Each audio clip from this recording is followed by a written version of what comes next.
Thank you, thank you. Hello, ladies and gentlemen, dudes and dudettes. I'm Matt Burns. And I am a special Monday James Irvine. I can believe that. I can believe that. What do you mean you can believe it? You've got no choice. It's the truth. You have to accept it. And we are all about the truth. Matt Burns. Like when I pee. You should go see a doctor about that. I did. What happened? He just told me I was on fire.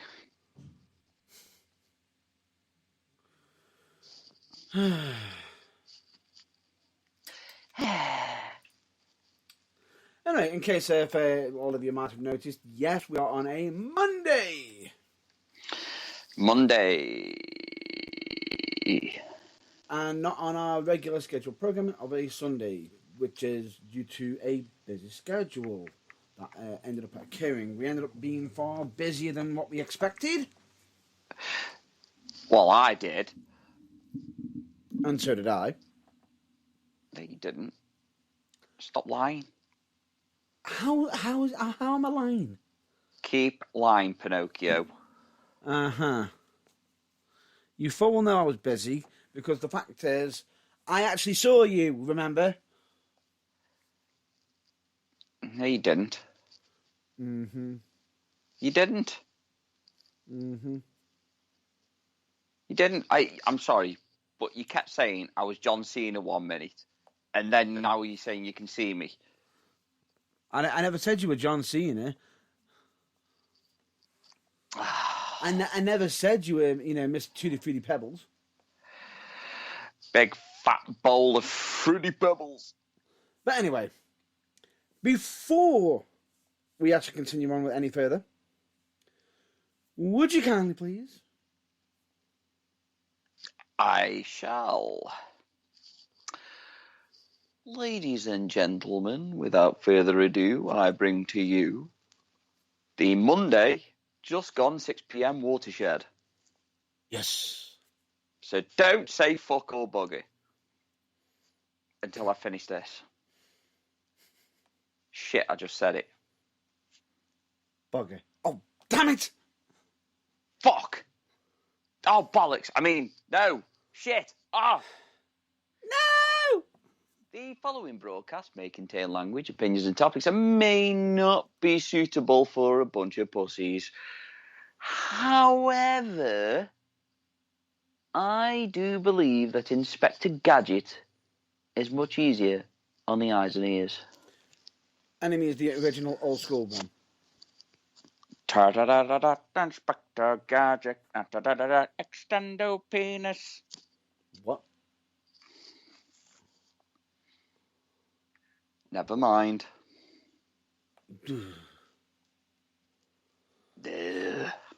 Really?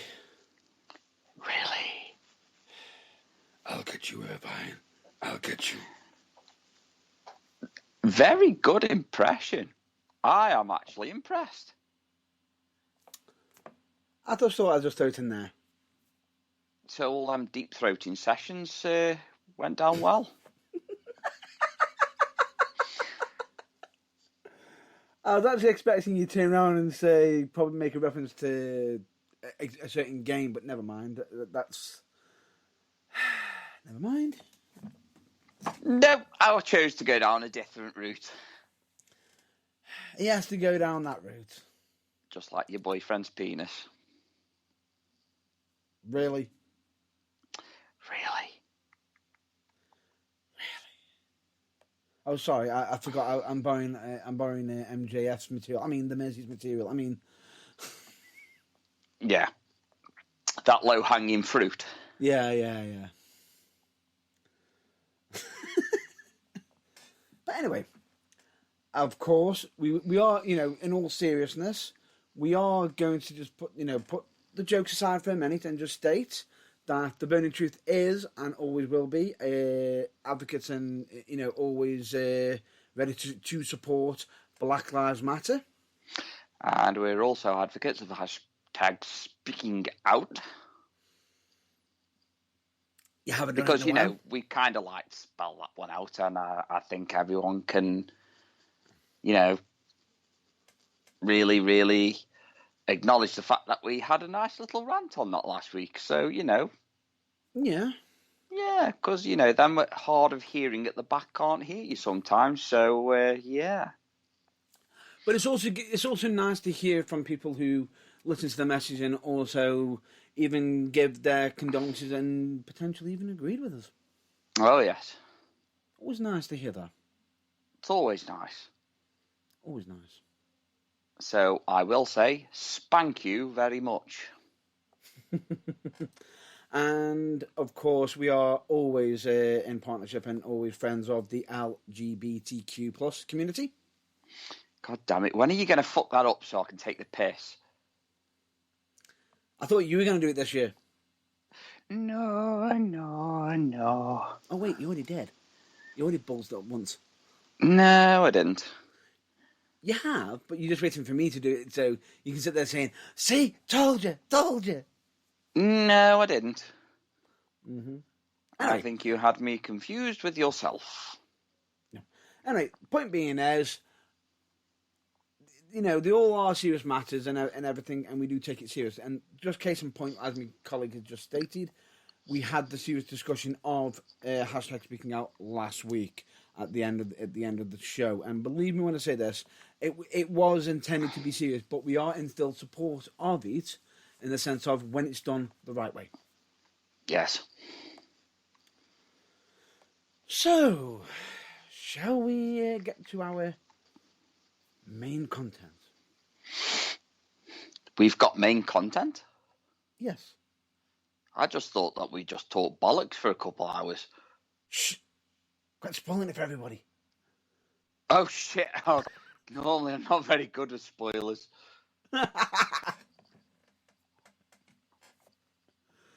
He jokes.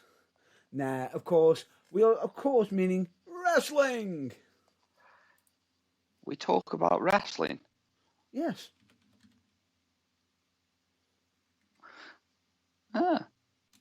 Why didn't you know? No, I didn't know. Fair enough.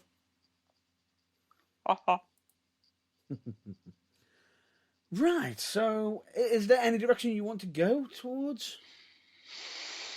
I was going to tell a joke then, but no, it's too easy and it's low-hanging fruit. Okay. Well, I'm going to say it anyway. There's only one direction.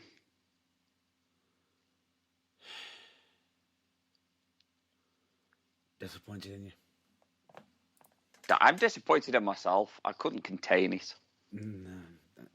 You had to blow your load, didn't you? Yeah, I had to empty my sack into the ring.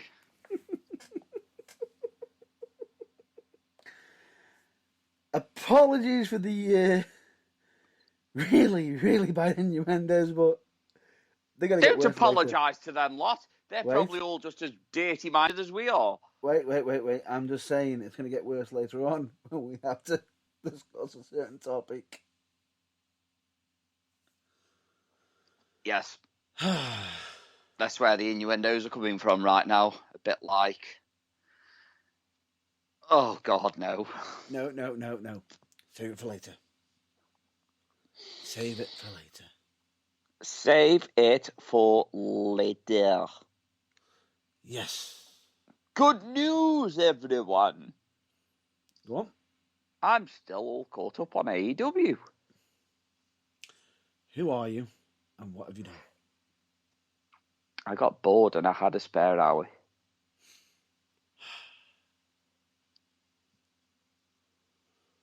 Right. It's Monday. We've got a lot of wrestling to cover. And believe me when I say that, we do mean we've got a lot of wrestling to cover because we've actually got to discuss some WWE news. Do we have to? Yes. Why? To be fair. But we're not going you to be want talking... me to be fair to WWE? No. Wait. Fuck you, care. Fuck you, care. but we're not going to be discussing the actual shows because it's got nothing to do with the shows to New Zealand. Okay, come on then. Let's have it. So, in actual fact, Kevin Owens. Why did I have a feeling that you were going to go down that route? I didn't want to hear it. It's like I want to treat it like a band-aid that you need to remove. Just need to rip it off. Pretty much. A bit like Val Venus's penis. Or was that chopped liver? That's chopped liver. Even though that man's done so many rants and everything. Yes. We know. Anyway, point being is, Kevin Owens has extended his deal. He's going to be with WWE for quite some time. Said it was a easy decision. He had to do what's best for his family. Which, it's fair enough. That's understandable, fair enough. It's just, to some degree, some people are saying, could that have been a bit hypocritical? With him saying he's basically not being able to explore what he wants to do, be creative and everything. But he just signed with the same, extended his contract with the exact same company where he can't basically... He did it for the money. He's done it for the money. He did it for the money. Which is fair enough. Hypocrite. Who is? Kevin Owens is a hypocrite. Of course, there is also ROH's current women's champion, seeing as they've just done their final battle pay-per-view, which is essentially going to be the last pay-per-view while they've got the doors closed. And their current champion, Roxy, is also doing trial outs at WWE. Okay. So there could be some talent going into WWE right now as well. I'm not being funny, but there couldn't possibly be anything gained from that. No. You know something? Prime example of how to become the most talked about wrestler since Stone Cold Steve Austin. Okay. And The Rock. Okay. And CM Punk. Okay. And that is to be a reject of the WWE and become very hateful and make a character out of it. A la MJF. Even though WWE are reportedly chasing MJF right now. I don't think he will go.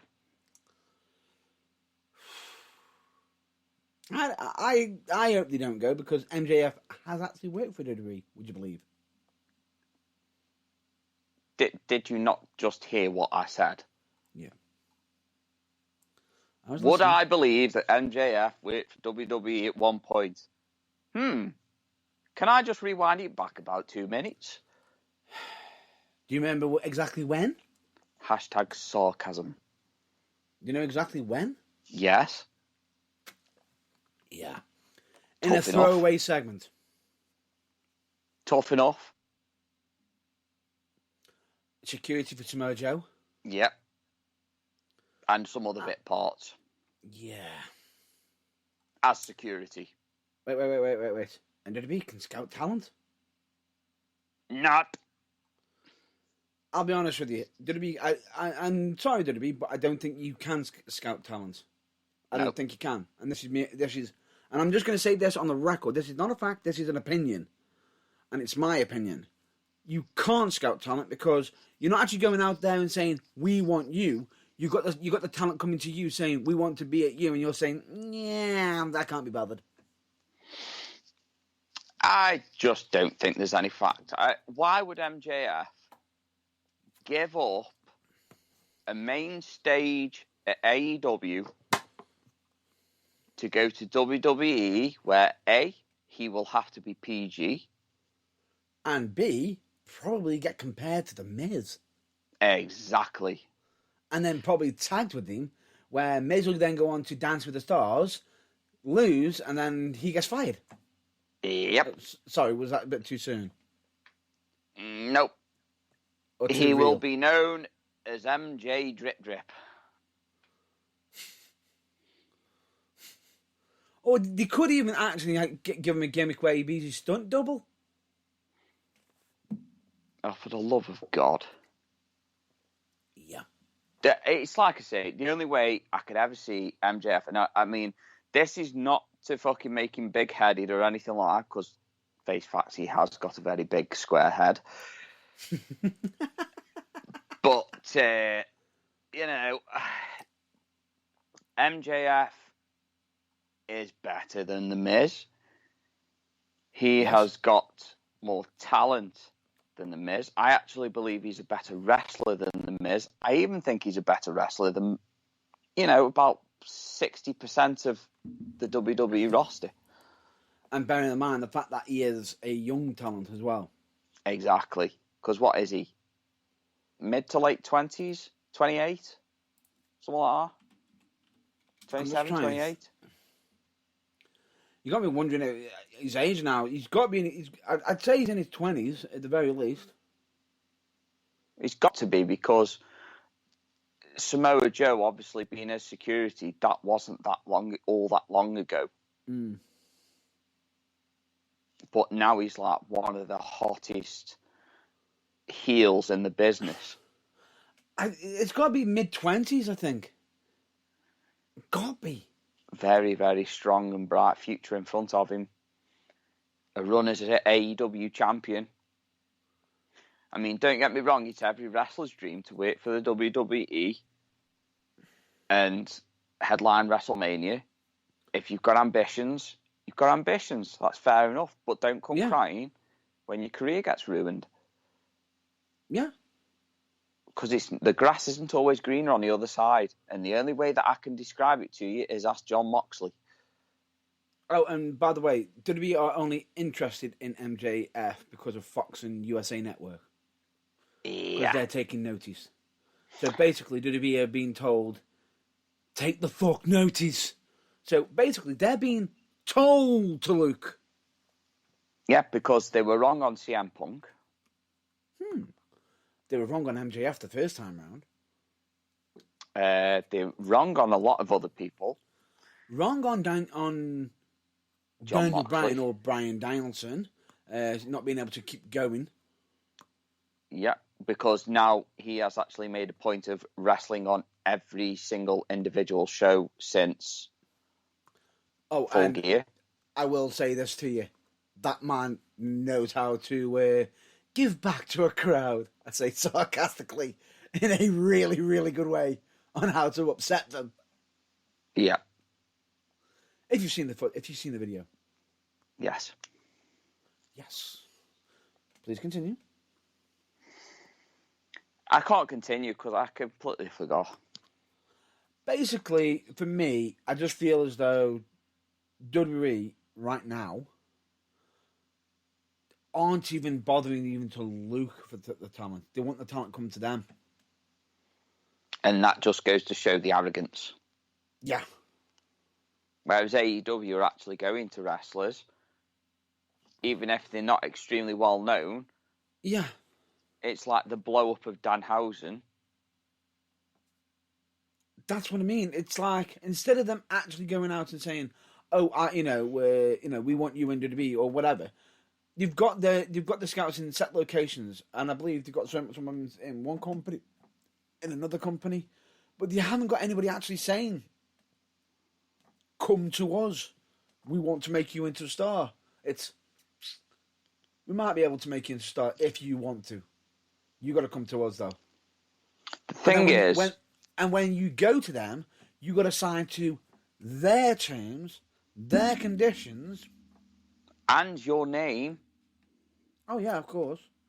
Is copyrighted to WWE, so MJF would be WWE creative material.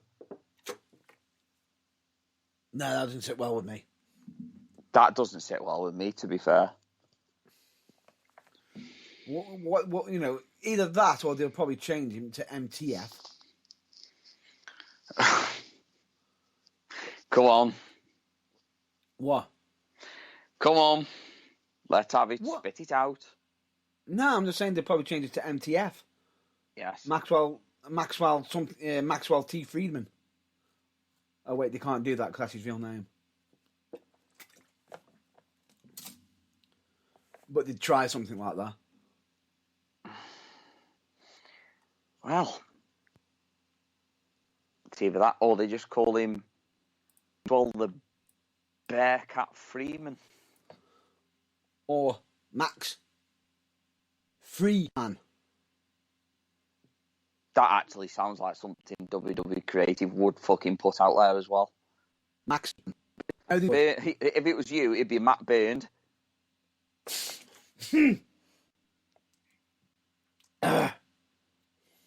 Twat. You hit me the punchline then. Matt Burned. And that's with one T as well, probably. With them. Oh, yes. Like I say, I just don't like where it could be going. There's always a fear of like the top talent leaving for elsewhere, but to be fair, MJF is due a fucking title push soon anyway. Yeah. Even if it's a TNT champion before. I don't think he'll go for TNT. I think he does need, but at the same time, he's also got the $1 million ring, hasn't he? Exactly. But anyway, I can see what you've done there, by the way. You've changed the subject from the WWE topic to an AEW one.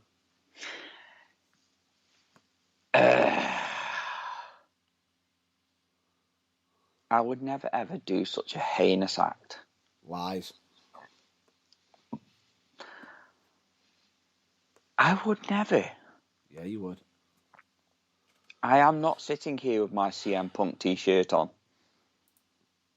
Now I know you are now. I am not. Lies. Wink, wink. Anyway, right. Let's get down to proper business, shall we? Monday Night Raw. Moving on. Normal service resumes. Yeah, normal service resumes and just 3 hours of bollocks. And I know I joked about the supposed day one main event for the Raw side, but fuck me. Are they going to actually add another person in beforehand? Well, it's WWE. They do what they want. But I tell you one person, they may have a Paul Heyman, but they'll never have a Dan Lambert. They might not. Did you watch SmackDown? Is that a trick question? Or is that just your stupidity showing? No. There's a reason. But if you are talking about the Roman Reigns attacking Paul Heyman, then yes. Yeah. I do get clippets and snippets, and I also saw Brock Lesnar lose his shit. So that means, ladies and gentlemen, we have a new Universal Champion. Too soon. Because bear in mind, if technically they don't have a special episode of SmackDown or a pre-recorded episode of SmackDown, that could be the go home SmackDown. And you know what WWE tradition says about on the go home episodes? What, that they want to go home? No, whoever comes out on top is definitely losing at the pay-per-view. Yeah. Yeah. So I'm praying right now for an extra episode of of SmackDown. Oh wait, no, I'm not. I'm not bothered. I was just about to say, why are you lying? I'm not lying now. That's why I just paused it. Oh wait, no, I'm not. I just don't care because you've literally you've had many years of investments, and you've let one person come in, gut your entire roster down, diminish the entire TV time, and now you've got even Triple H's baby, NXT, looking like it's just I'm WWE Light with colourfuls. What's next? Yep. Oh, more on that. That'll be coming soon, eventually down the road, because we want to know if when Vince McMahon does decide to retire from WWE, Nick Khan's going to be selling the company immediately.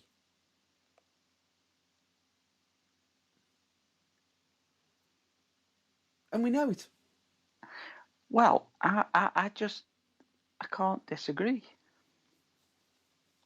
Then you've got the whole speculation of people saying, the whole Jeff Hardy situation.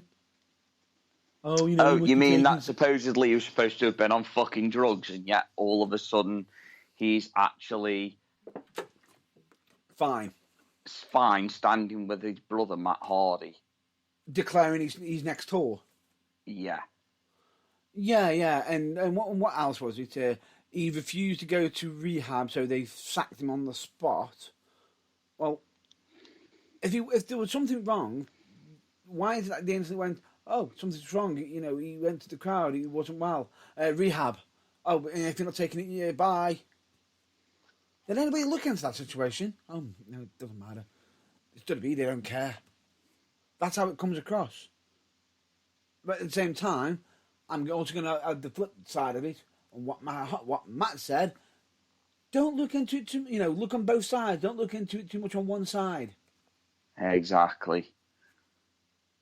Because at the same time, there could be even speculation that he could have done it. But here's the thing. We won't know. Unless there was actual evidence of him actually doing something wrong.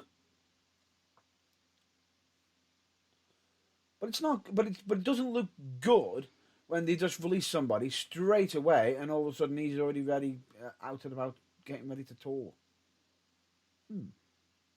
Yeah, I was just about to say he was even singing his own entrance song as well. Exactly.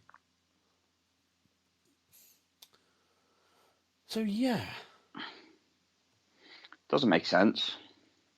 Doesn't make sense. Stop jumping to conclusions. Pretty much. Stop talking bollocks about something you know very little about. Oh, actually, we've got more of that a bit later on, actually. Have we? AEW. Ah, okay. Yeah. Anyway. Oh, wait, we've actually got more on WWE, actually. Because we've also got people arguing over people sharing similar gimmicks between WWE and not WWE, NXT and AEW. About people doing what? Very similar gimmicks like skateboarding. Why? Who's got the same gimmick? You don't know about this one? No. So you don't know about the argument with Darby Allin? Oh, I know about the argument with Darby Allin, but what's that got to do with the same gimmick? Because they like skateboarding. That's what that whole argument has kicked off about. What? Because they both like skateboarding? Yeah. Wow. I know.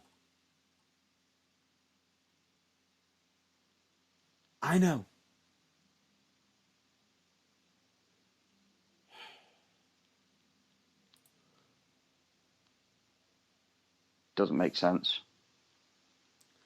But don't you find it odd that the certain in question delete between between Darby Allin and the WWE NXT star trade shots and are now deleted? Yeah, it's too late now. Everyone's screenshotted that shit. No, and in case you want to know what I'm referring to, the actual NXT star would be Cora Jade. That was a name. I couldn't think of it yesterday. Yeah.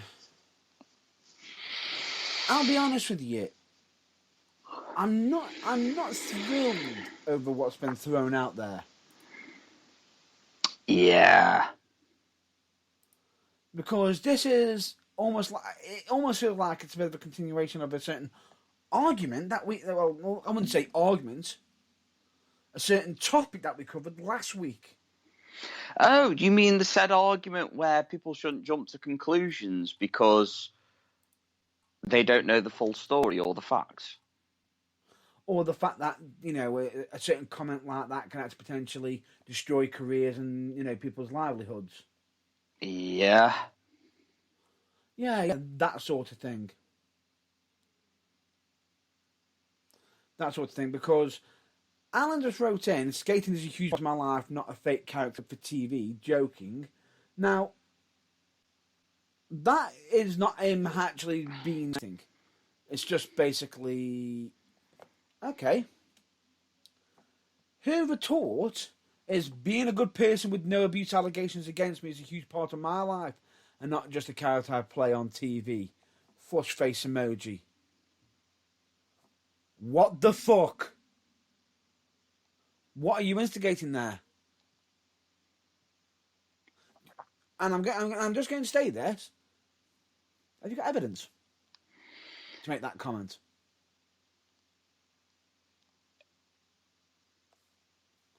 Does she have evidence to make that comment? Oh, I bet you the reason why it's deleted because there's no evidence and WWE have gone, what the fuck are you doing? Yeah. There's no evidence, and you are literally, you are pretty much setting a war between AEW and WWE because Darby Allin will say nothing happened, and she will say it did happen, but nobody will know because there's no proof. And no comments of, she's not even implying if it was her or anybody else that it's in regards to. Just throwing out, a comment like that just willy-nilly so easily. Willy-nilly. No, but the point being is, it's the topic that we're going to go back to from last week. The fact is, in the case of point, instead of sitting there saying, she could have turned on saying being a good person without being a dick is a huge part of my life. Mm. No speculation, but throwing out no abuse allegations. What are you? She's implying something. Now, if everybody jumped onto that now, immediately, what the fuck's going to happen then? Well, not being funny, but they kind of did, didn't they? Oh, yeah, they did. So, and then all of a sudden, she deletes it now. But the fact that, regardless of this, she's deleted it, still put that, she still put that little thing in people's minds. I just think that's I think that's worse than the fucking low-hanging fruit comment. I just think that's a blatant cheap shot comes across, unless there's actual evidence of that as such. And to be honest with you, if you put it out on the fact is she's aiming that shot out on Twitter. Why the fuck are you aiming it on Twitter? Because if you just done it on Twitter and there was an actual allegation, you've probably just made it worse for whoever's it's involving, because you just blurted it out, which can actually make it, damage a case. It can damage a case. That's case damaging. It can end any cases immediately because of unfair ruling of certain information going out before it actually being proven.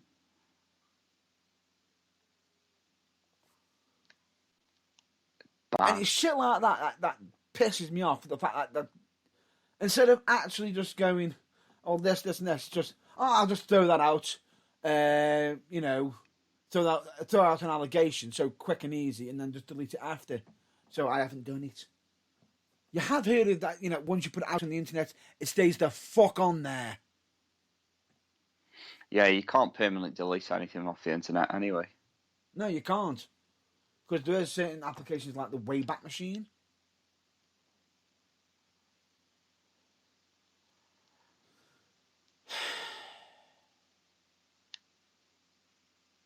Apologies for the rant. I just about to say, are you quite finished? I'm done. I've got to ask myself, you know, I feel like it's some leftover issue from last week. Just that last bit of rage. You know that rage, fucking rage. Nah, it's point being is if an accusation is going to be thrown, don't put it out on social media. Just report it to your local authorities, and do it the right way. Do it the right way. Shall we move on? I was wondering when you were going to stop ranting about it, but yes. AEW. Yay! Shall we get the good in, or shall we get the bad out first?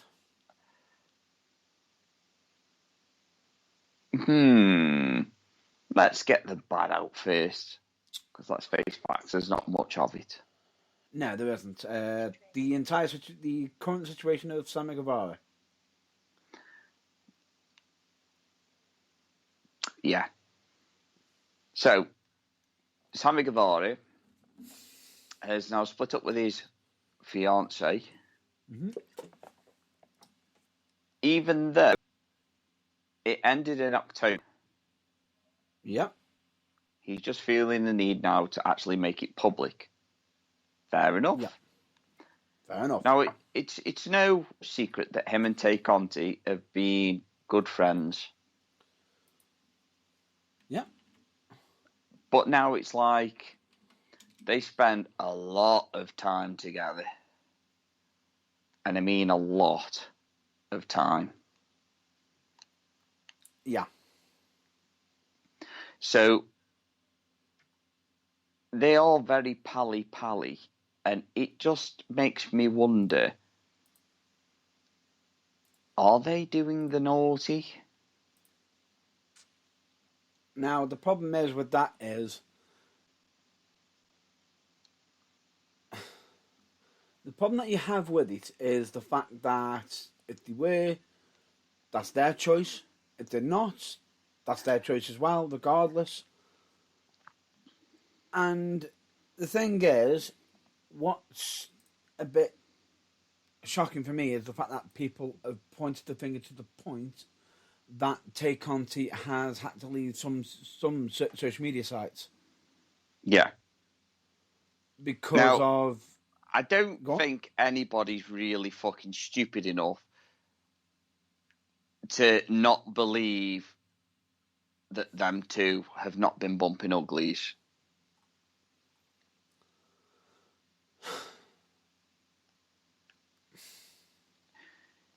He's a good-looking guy. She's hot. Let's face facts.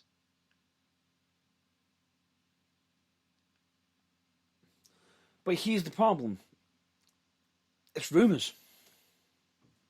Yeah, it's rumours, but they just make it a bit too obvious. You know what I mean? True. But the thing is, to point fingers and make accusations are as such like, you broke them up. Yeah, no. And do I think that they got broken up by Tay Conti? Nah. No. It's just fucking silly.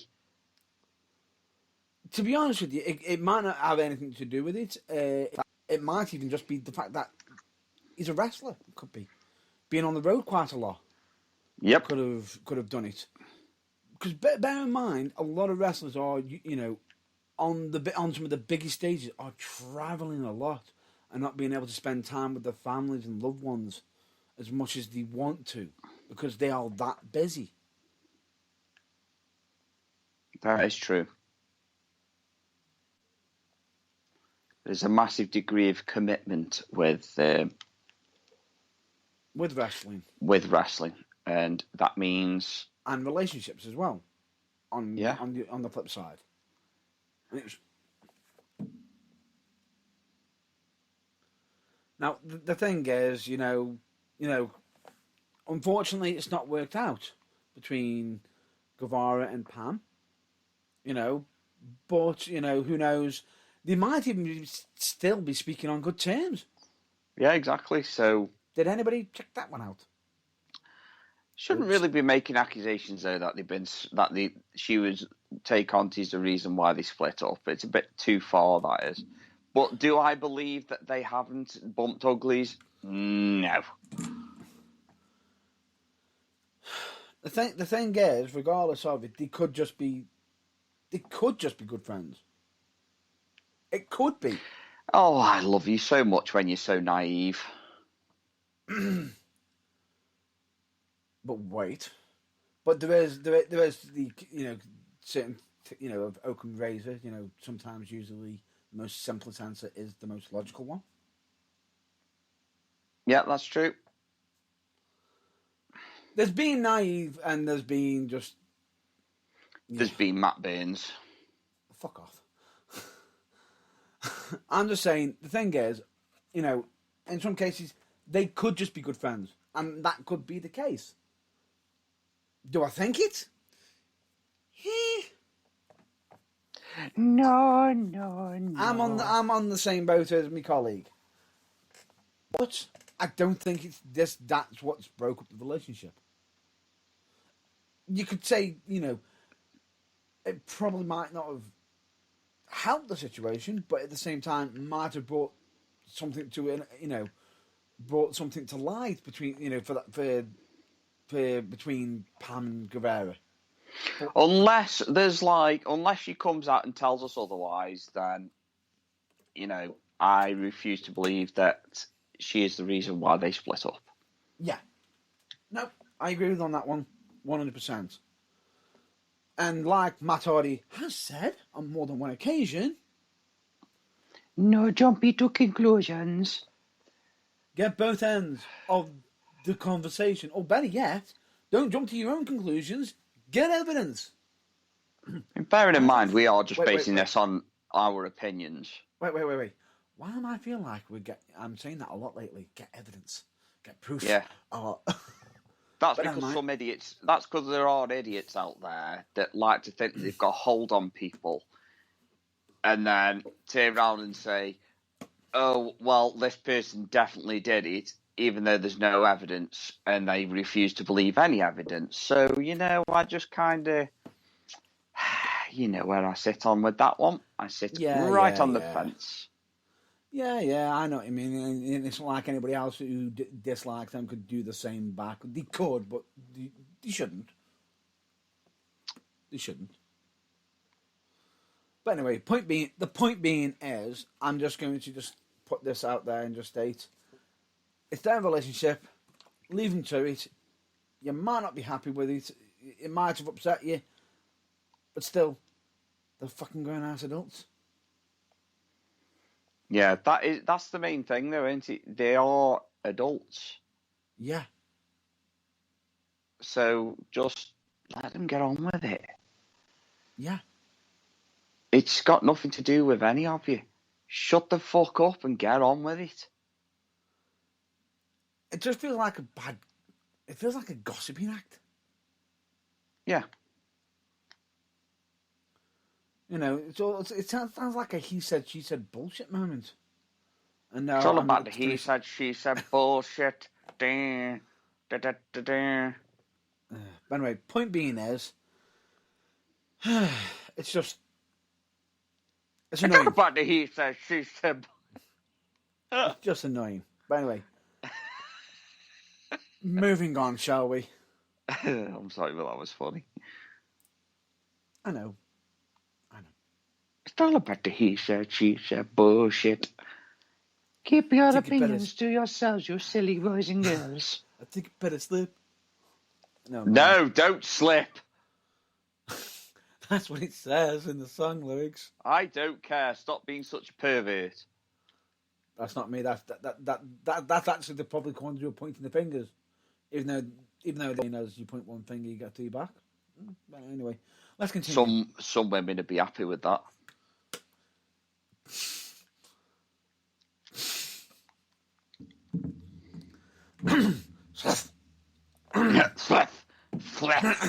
Anyway, let's continue. She's a flip. Let's continue, shall we?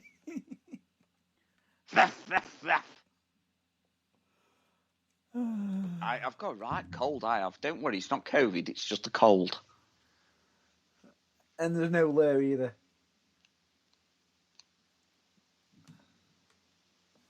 Anyway, Yeah, boy. let's get down To AEW. business. To AEW. Let's get down. What are your thoughts on recently with AEW? This is just getting too fucking easy. What? I'm sorry, but it was too funny, see. What are my thoughts on AEW right now? Amazing. I fucking love AEW. Yeah. I really do. Like I say, I've caught up with it, and I have watched the hours-long episode of Rampage. I've watched Dynamite, and I've watched every match and been genuinely impressed. It's good. Very good. It is. It is good. It is good. It really, really is. I am really looking forward to the New Year Bash. I'm looking forward to what additional surprise that could be arriving soon as well, because there's even some rumours, some good rumours heading towards AEW. Yeah, I've heard that Brody King's supposed to be signed up with them. Yeah, as part of the House of Black. That will be fucking awesome. And he might have actually already been in the video, would you believe? In the video? What video? And refresh my memory. Do you know the way he's literally got someone? Oh, yeah. He's they're saying that could be him. Yes, yes. Now that you mentioned the video with Malachi Black, yeah. Yes. I gotcha. So straight away there, that's good. Then we've also got the added bonuses of there could be even potentially someone popping over to AEW. Oh, yeah. I believe they've actually sent a message to FTR in regards to the attack that they did on them. Oh, yeah, you're on about the thing, the what you call them? Briscoes. From the Ring of Honor. Yeah, that's it. Briscoes. Yeah, the ROH Tag Team Champions. I'm not going to lie, I don't know much about them, so I can't say anything really, to be fair. That'll be interesting. It's certainly interesting. But then again, how ROH are handling the current situation, because I believe Jonathan Gresham is actually defending the ROH World Heavyweight Championship at GCW. Really? Yes. Under a Pure Rules match as well. Nice. So straight away, and no, it's not at that event. Not the one that you keep stating to me. So hi, matey. GCW. So hi, matey. Instead, it's going to be at GCW Blood on the Hills, but a Pure Rules match. Interesting. Can you imagine if it was called Blood on the Pills? Also got AEW's Owen Hart Cup. That will feature men and women's tournaments. Wait for that. I cannot wait for that. That's what I mean. Giving him the respect that he actually deserves. Damn right. Damn right.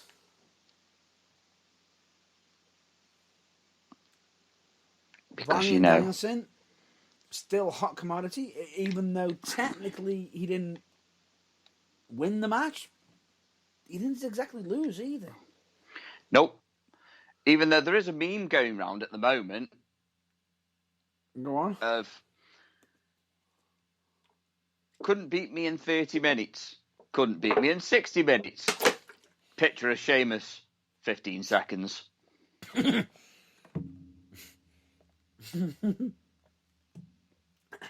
funny. However, Daniel Bryan was so given after that event, if I'm not mistaken. Yeah. Oh, wait. He partly turned into a certain guy of giving just the fingers. Beg your pardon? He literally gave the middle fingers to the crowd. Yeah. A bit like another event I saw just recently, but we'll talk about that later. Would that be the... Oh, yes. Forgot about that one. Yeah, because that other person decided to Matt Cardona, didn't he? Fuck you, fuck you, fuck you, fuck you. Certainly did. Anyway. He certainly did. Anyway. Point being is, AEW seems to be doing a lot of things right, and the Red Hot. Oh, and the Owen Hart Cup is rumoured to be possibly starting in May. And the finals could be at AEW Double or Nothing. I'm not going to lie, I thought it would have been sooner than that, but might still be sooner. They've done a lot right just recently, so I'm not going to question it too much. Mm-hmm. But then again, at the Holiday Bash, we've got Sammy Guevara versus Cody Rhodes. Christmas Day.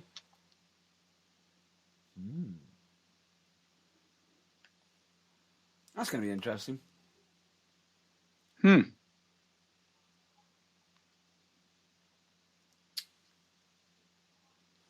Speaking of Matt Cardona, I believe he flipped off a little kid and quit GCW.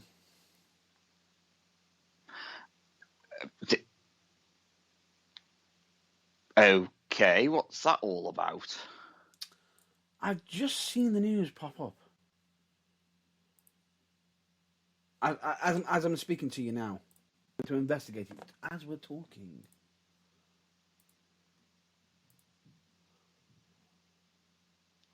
Because I believe I think it's all part of the GCW storyline potentially.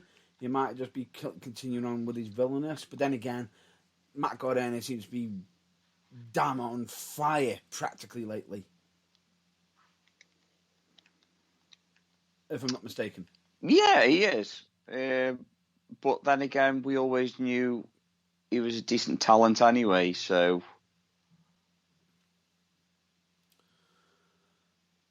From the looks of it, it looks like it's all a part of a storyline.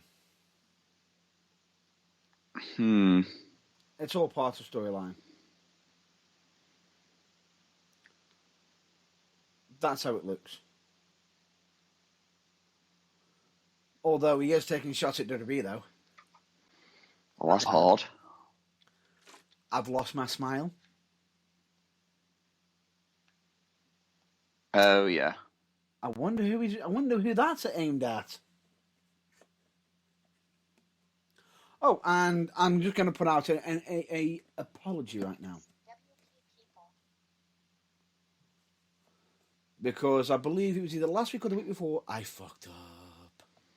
Did you? Yes, I fucked up. What would that been on, Matt Burns? Because you fuck up, I don't believe you. When I actually mentioned that Matt Cardona is going for the Impact World Championship, yes, I said it was between him, Moose, and Eddie Edwards. I was wrong on that third person. Why is that, Matt Burns? Because it is none other than W. Morrissey. Would that be because you jumped to conclusions? No, I just fucked up and probably just saw a certain graphic where they have actually health threats with them three. And to be honest with you, there's only so much content I can actually get stuck in my head. I am a human being, not a machine. I can fuck up.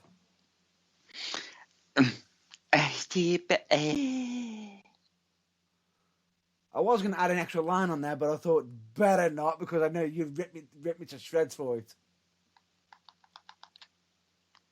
Go on.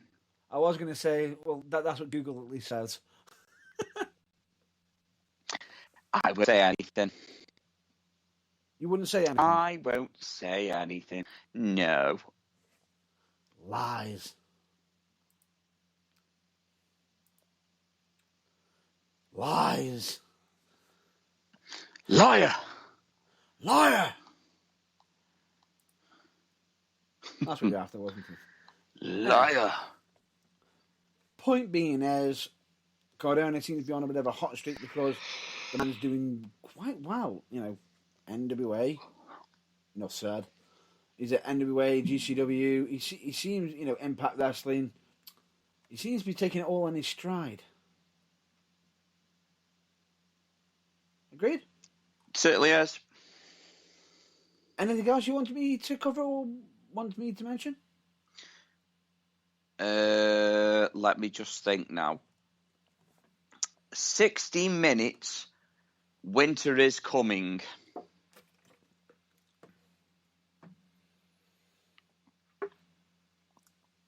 Yeah. Now, if anybody wants to watch a fucking 11 out of 10 match, that is it. But then again, I believe we've got treated during the week for wrestling for ourselves, didn't we? Mm-hmm. Because we had an hour an hour match on AEW, and then we had I believe was it 30 minutes on a certain show that we'll be discussing later. Yeah. Which was match of the night, by the way. Definitely hands down. Oh, hands down. But we're not talking about that. We're talking about Bryan Danielson. Yeah, of course we are. And Hangman Adam Page.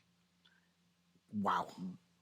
Both of them got the right ending that they deserved, because I thought it was too soon for them to be having a title match, but they've done well with it.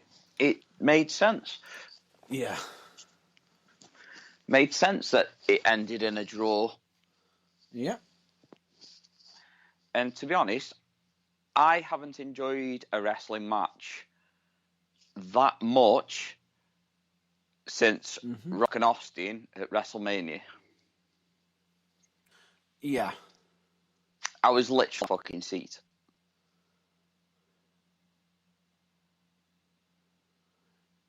It was one of them ones where you're literally on the edge of your seat and you're like, who's winning? Who's winning? Who's winning? Who's winning? I'm everything about AEW at the minute. I'm just enjoying thoroughly, because you've got the women's matches with Penelope Ford and oh god, what's her name? Think. Tay Conti. Yeah. See, I don't know why that slipped out of my head, because even though we've already covered her name already. Exactly. It's just it's hard. Quite literally. Phrasing. So it's a C. Okay. So I just cannot wait to see what's next. Go on. No, I'm just saying I can't wait to see what's next. What are the women gonna bring to the table next? Because they've got the whole tournament still for the TBS Championship, not the Hose Championship, the TBS. Yeah, the TBS. So it just makes me wonder what's next. Well, I've also just seen another rumour that somebody who's currently on Impact could be potentially heading over to AEW at some point, because he's stating that he hasn't peaked yet. Oh, okay. None other than Jonah. Jonah Rock. I believe the former Bronson Reed.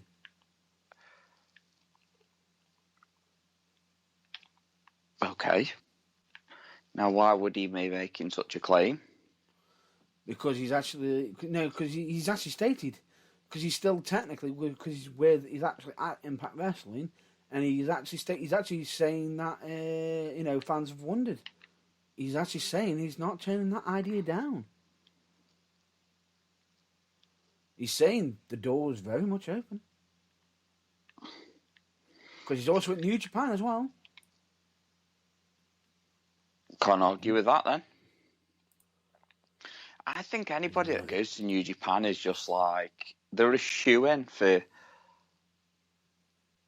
a top spot in AEW or something like that, because they just know quality when they see it, and obviously, Yeah. that is it.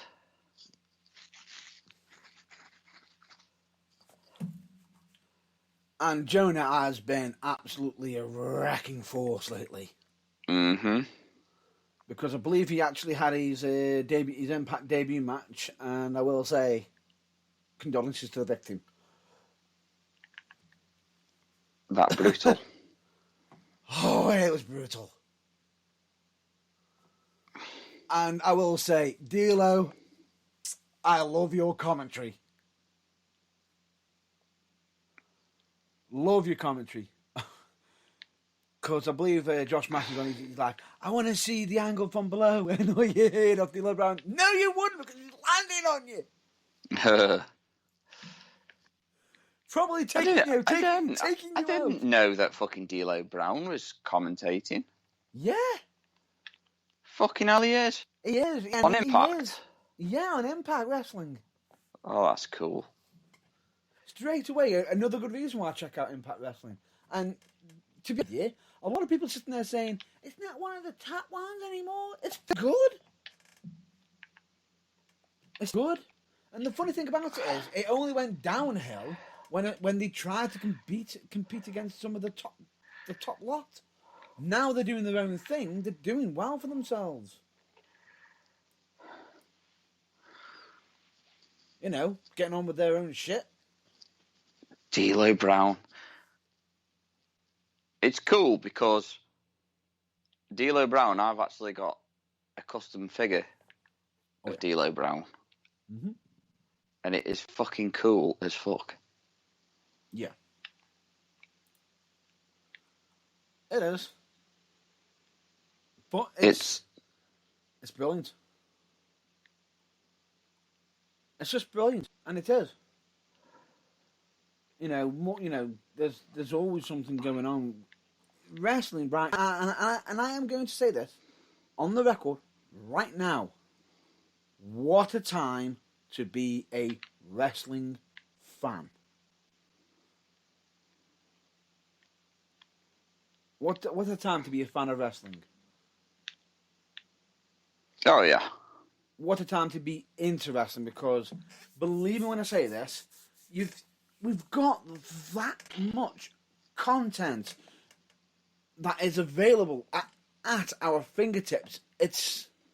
I'll tell you this now, I have tried to keep up with as much as possible, and good God, you've got to be inhuman to try and keep up with it all. Or a gigantic nerd. What? Or a gigantic nerd. I don't even think even a gigantic nerd can even pull it off. And I'll rephrase that. I was just about to say, please rephrase what you had just said. I will Because rephrase that was so horribly, horribly wrong. I will rephrase that to the fact of there's way too much content out there. It's just too much to handle for one person.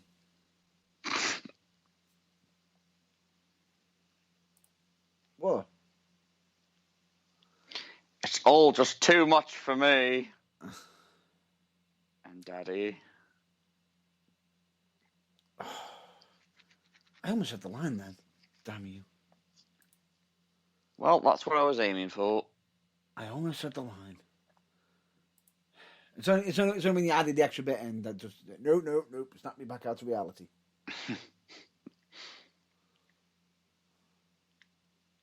But anyway, point being is AEW seems to be doing really well, and the independent seems to be absolutely doing really well for itself. You know, as we just covered with the fact that you got Impact Wrestling and everything, ROH's history still being carried on and everything.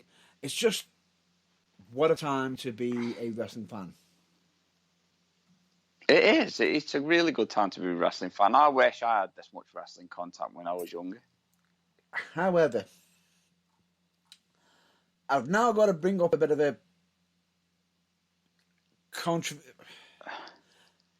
controversial subject right now. And it Okay. is one I'm going to have to we are going to have to cover.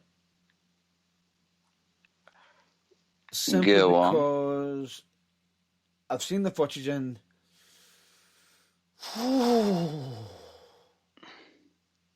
the aftermath of it. I don't know what to say with it. Do you know about the Hannibal situation? Yes. Yes, I do. And wow. Yeah. It's not great, mate. You know what I mean? He's out of statements in regards to it. Would you believe? Hannibal himself. Hannibal himself has put out a statement. Okay.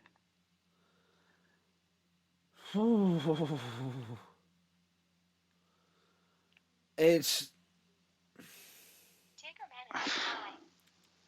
to put it bluntly, I'm literally going through some of his statements and oh boy, it's not good. Okay. It's not good. Either this guy actually believes what he's saying and is fucking delusional. Which a lot of wrestlers can be. Oh, no. This guy's, from what I'm reading right now, he's fucking tapped. Because I believe the reason why this has been brought to light more so than usual is because I believe internet sensation YouTuber Wrestling with Regret has brought this to the public's attention on a bigger scale as well. Simply because a referee has ended up being hospitalised. Yeah, it's not a good situation. And this was under the banner of World Class Pro Wrestling, which was in Texas, I believe. Now, supposedly, it was a match between Carlito and the Blood Hunter. Yeah. Which is Hannibal under the mask. His real name is actually would have been revealed, but I'm not going to mention his real name, even though he probably has mentioned it publicly. Now, it has gone on record that certain fans have been basically stating, it's all part of an angle, it's all part of an angle. I'm going to side with Wrestling with Regret on this one. It might be part of an angle, or whatever you believe in. When it comes to a point of where someone's actually being physically hurt and being mutilated, there needs to be a fucking line. Yeah, scar in his head. Reminded me of a certain scar. Yeah, he's got a... Injuries like that are not something to sit down and say, it's all part of the angle. It might have been part of the angle, but when you're mutilating or maiming somebody, or someone's having to go to the fucking hospital because of said injury, then something's gone wrong. Now it's been over a week and no apology was even supposedly even handed out. And this guy is stating basically it's not his fault because, well, he was imitating another wrestler supposedly from WCW, Kevin Sullivan, and from his understanding the company didn't have liability insurance, and supposedly they had no paramedics on site. Well, isn't that like a breach anyway? That would be a breach anyway, supposedly, so why don't you fucking report it if that's the case? Which I don't think it is the case. And if it was the case, why the fuck would you still consider doing an angle where you're piercing someone's head?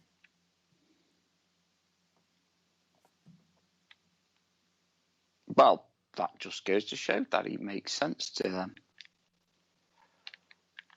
He says he's apologised. He said, shit happens. He said Wow. the referee said, shit happens. That is... Thanked him for the situation. He also said he wanted 200 to cover his medical bill expenses. He later gave him 500, supposedly above the 200. I know he had more medical issues. Don't know if that's covered by the insurance, blah, blah, blah. And then saw the GoFundMe page. Or other.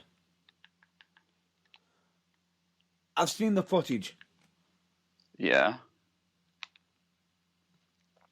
That does not look like part of an act. Doesn't, does it? Makes you wonder It what he doesn't. actually said to him to piss him off. I don't think he'll ever get booked again, I don't. I think he's done. He should be done. And if someone is booking that guy, fuck me. I'll say this, and I'm going to say this. I've seen the video evidence. Unless someone can show me some other evidence to say why that attack was justified, which regardless of it, there is no fucking justification to do an attack like that, because that's downright, outright assault. Yeah, notice that we're stating the fact of, we would like to see evidence. Yes, which seems like to be a reoccurring fucking theme lately. Yep. Right? Unless you've got, additional evidence that you can present to me, which I highly doubt you can justify why, oh, here's the evidence for why he stabbed him in the head. Which I highly doubt. There's no reason. There's none. You look at that footage and it's damning. So as I've said, we've seen the footage. The evidence is there. The evidence is clear. And unless they can turn around and say, unless it's some TV show trickery or something, and you can prove it, and if it is some TV trickery, damn, you're in the wrong business. But I highly doubt it.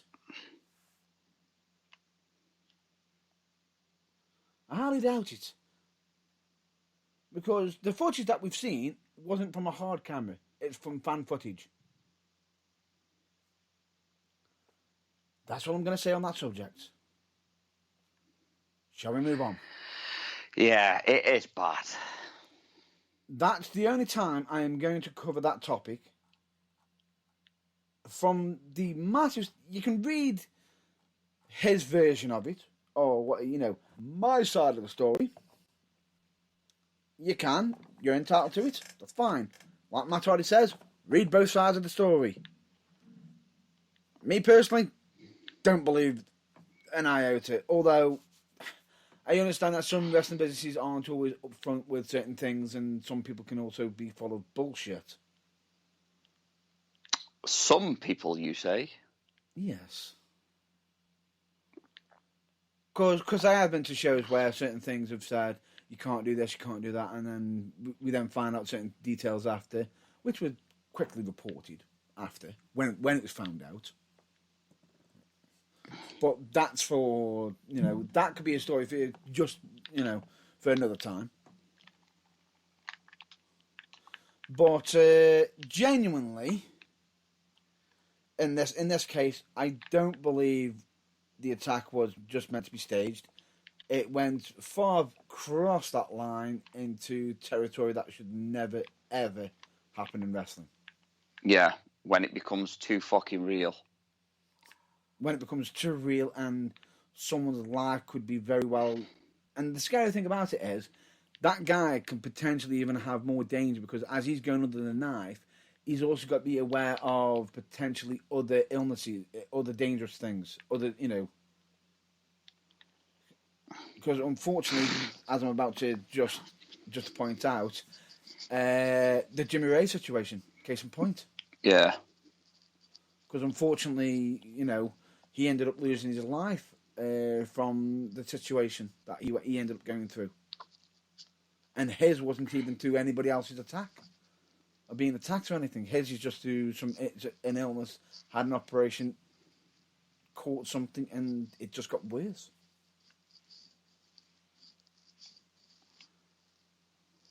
So, genuinely, if you have a choice of attacking, if you're going to bump a referee, bump a referee. Oh, I'm the blood hunter. I'm going to jab this knife into your head. No, let's not do that. It's got nothing to do with being a blood hunter if you're just being a cunt. No, you're just basically to make a name for yourself or going into town for yourself. That's what it looks like. That's how it comes across. And the fact that you could be Hannibal, Hannibal of Hannibal TV, whatever. And I'm going to state this on record right now for myself. I will not book anybody like yourself. I will not even acknowledge the fact of booking you, because to me that is a dangerous worker. That should not be happening, and not interested whatsoever. Dangerous workers in denial. There's been in denial, and then there's just been just no. No. And as much as my colleague is mocking me for using the word no, I'm just going to say it on record. If he ever did come over to the UK and ask, can I have a booking offer? It would just be an emphatic no. No. Anyway, moving on, shall we?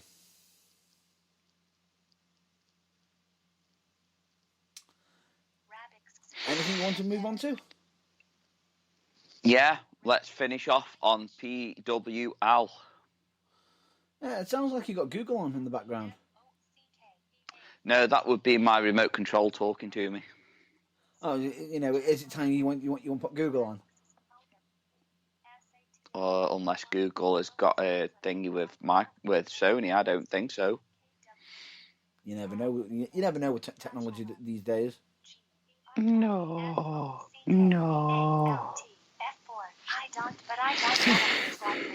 I can hear it in the background. It's just wow. It's that robot voice. It's so funny. Wow. Anyway, right. Let's get down to some local wrestling, shall we? Oh, I thought you'd never ask.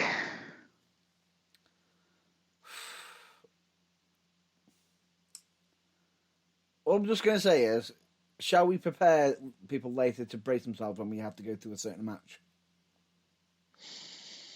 Depends. You mean the main event? Not the actual main event, even though, good God, you have to brace yourself for that one. I was on about the match before it. Yeah, well, let's not start there. I don't even know why you mention it now. Let's just start at the beginning. Let's start from the beginning. We got there at Darlington. And I will say... You mean Darlington? Darlington Town Hall. And it was cold, wasn't it? Fucking cold? Fucking cold? Are you taking a piss? No. Well, I wouldn't have taken a piss out in that fucking cold. It'd have froze by the time it had come out of my fucking Jap's eye. You probably would have been in some serious pain. And by the way, the third person who was with us is actually listening in. Hi, Richie Rich. Hello, Big Rich. Of course. We just thought we'd just give you a bit of a shout out, Big Rich. Seeing as you were so generous to... share bits of you that I didn't want to see. But you loved it, didn't you? No. Yeah, you did. No.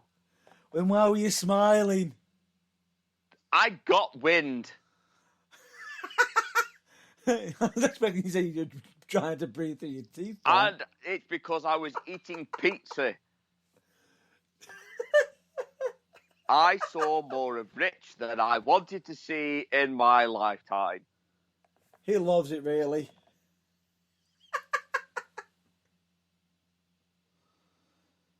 But anyway. Why? Why, Rich? Why would you do that? Why would you do such a heinous act? Because he loves you. It's, it wouldn't have been so bad if you hadn't turned your headlights on when you did. Main beam. It was like, well, it's a full moon tonight. Illumination. Wow. Oh. No, but generally, he was the one who actually got us who actually pre-booked the tickets for us. So, thank you very much, Big Rich. It was actually, how do we say? We got there, and I will say I did like how they got the seating arrangements. Practicing some social distancing between certain who was arriving with whom. Yeah. It was nice. Yeah. Anything else you'd like to add on, before we get to some of the matches?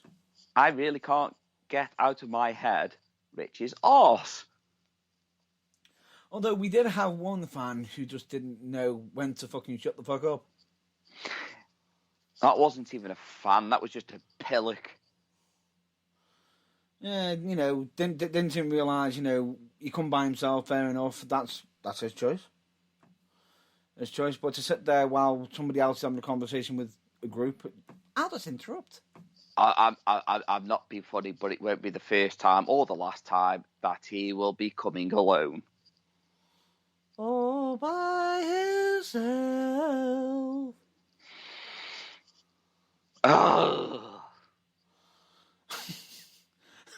Why did he sound like he just did his sex noise? That probably was. That's actually him. That is now him losing a sock. Or two.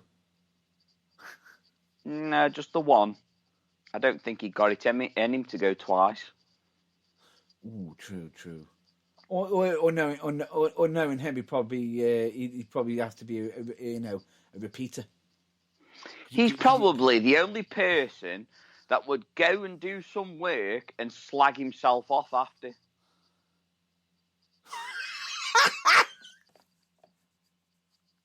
No fucking wank job that was. Who fucking did that? Well, I believe you did. Well, you fucking wank. Oh my God, what the fucking hell have we got? I mean, don't get me wrong. Sometimes you do get the odd people who are there, like they're not a full shilling. No, they're not a full shilling. I know sometimes we can be a bit negative even towards WWE, but my God! Oh my, he was negative to everyone, even himself. I've got a new gimmick for him. Mr. Negative. I have a new gimmick for you too, Mr. Burns. Uh-oh. Seymour Segal.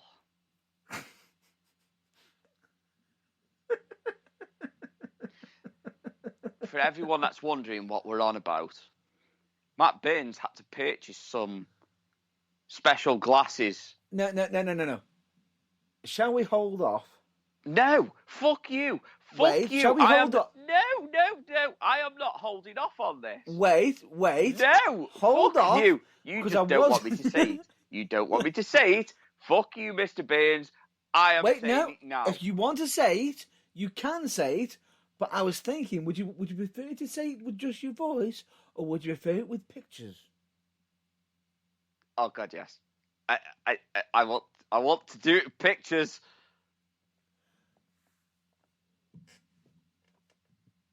Screw it, just say it, and we'll do the pictures anyway. Because to be honest with you, when it was mentioned to me, ask Irvine what my reaction was. Now, credit goes to Angus James for pointing this out. No shit.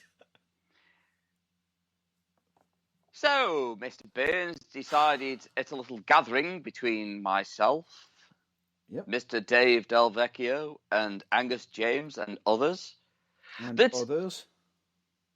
Matt Burns rocked up in a pair of shades. Night shades for night driving and for dim lighting. Driving. And I didn't notice it at first. And neither did I. You know, the more I sat next to him whilst he was wearing these glasses, I was like, I just can't put my finger on it. Why do you look so weird? And it's not the glasses. And It why had does it look something so to do familiar? with the glasses, but it wasn't just the glasses that made the segment what it was. Enter Angus James and his witty fucking humour. Pulls up a picture of Steven Seagal wearing the same glasses, Same colour glasses. same colour, same tint, night glasses, same shape, everything. While Steven Seagal has got a ponytail in. Decides to send it to said Dave Delvecchio. He bursts out laughing, does Dave Delvecchio, and even says, "This is too funny not to share. I'm going to have to share it." He showed us the picture of Steven Seagal in his glasses, and there it was. It got a very, very big laugh. But then, not only that, I pointed out that it wasn't just any Steven Seagal. It was the Steven Seagal of late. Yeah. You know, Yeah. a few extra pounds and long hair and a ponytail like Steven Seagal's always had. And the facial hair to match. Yeah. But then I remembered, isn't there a specific episode of South Park Yep. where Steven Seagal and certain others, like Vin Diesel, which, funnily enough, could be mistaken for one of our other friends who had a fight with a lawnmower and lost.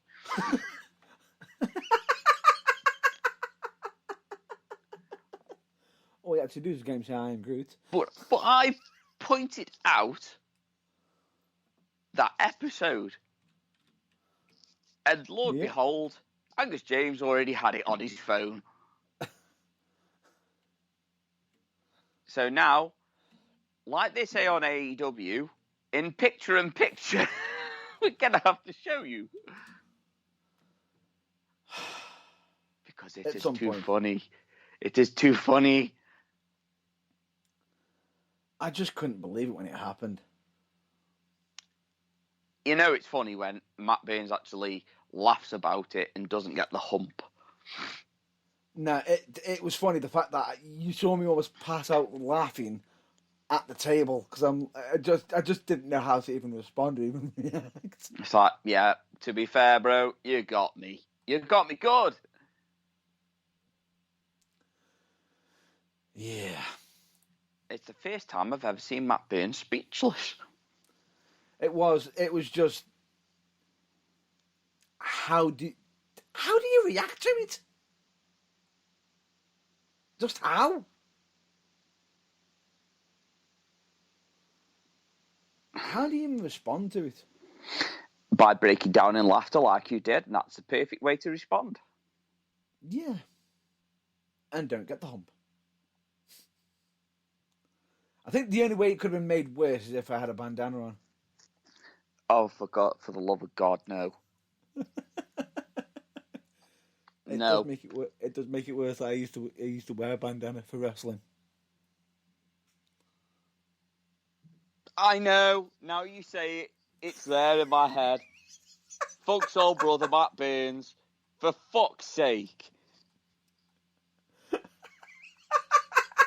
Oh, seriously. You've got to gimmick the shit out of that now. You've got to come out as Steven Seagal. You've got so many gimmicks that you could fucking really use in a comical way. You've got fucking Paul Bearer. You've got fucking Steven Seagal. Sonya Jackson. All you'd have to do is get a bra. And fall down some stairs. Wow. Doom, doom, doom, doom, doom, doom, doom. Wow.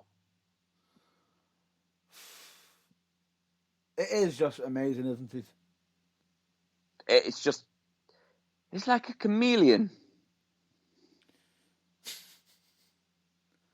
I would like to say he could pull anything off, but I know he'd take it the wrong way.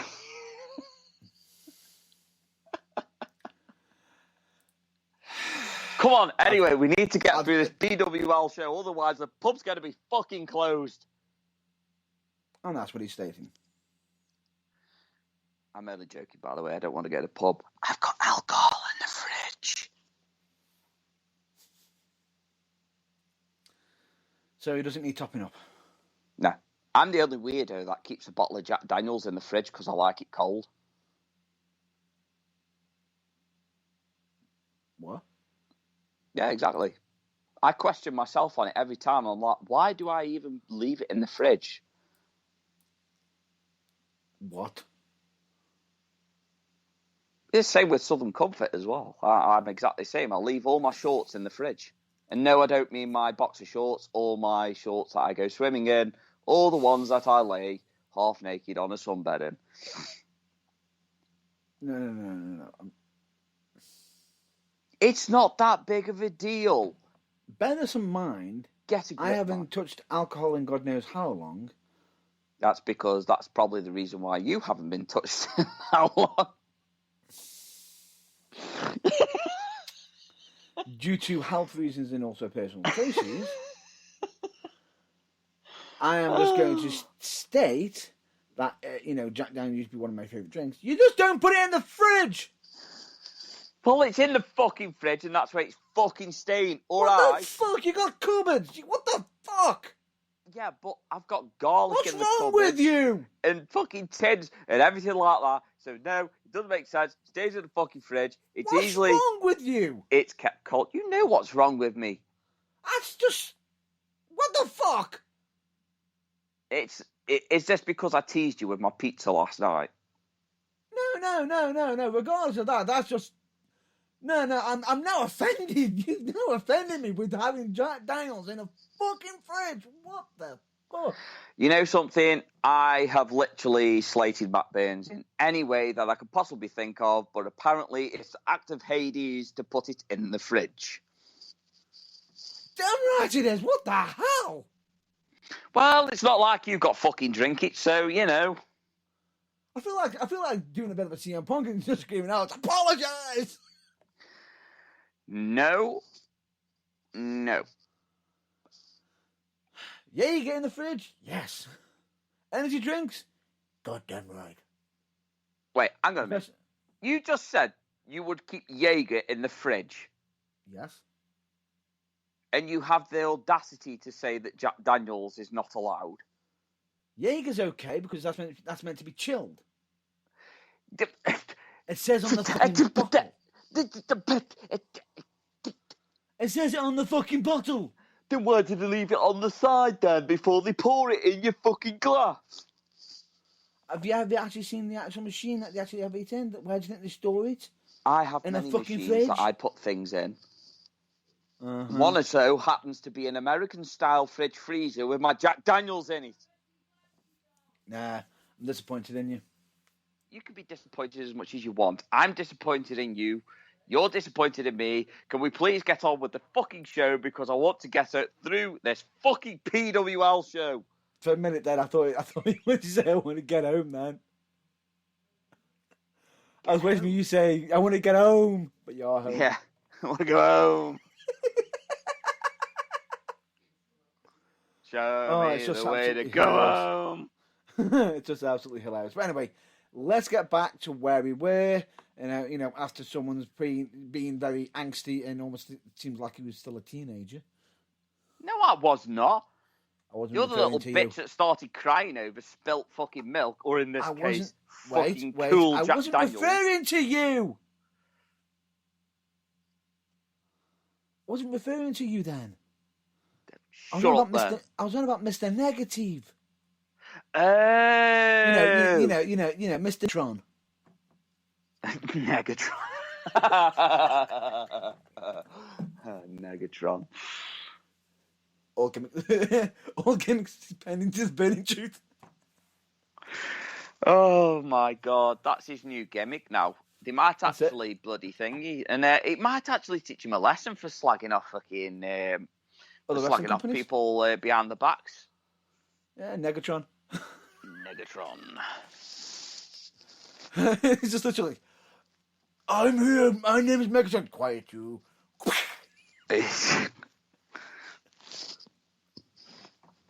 Anyway, Oh dear. let's get down to business on PWL. Yes. Would you care to start us off? Yes. Pre-show. What the hell was that?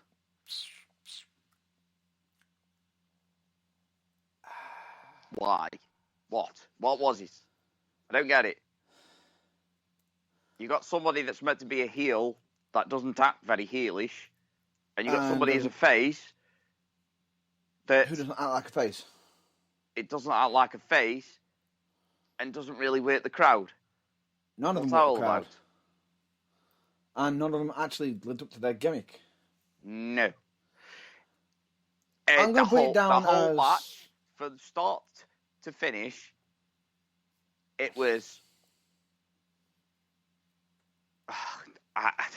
because I know you mentioned to me that it was one of their first matches.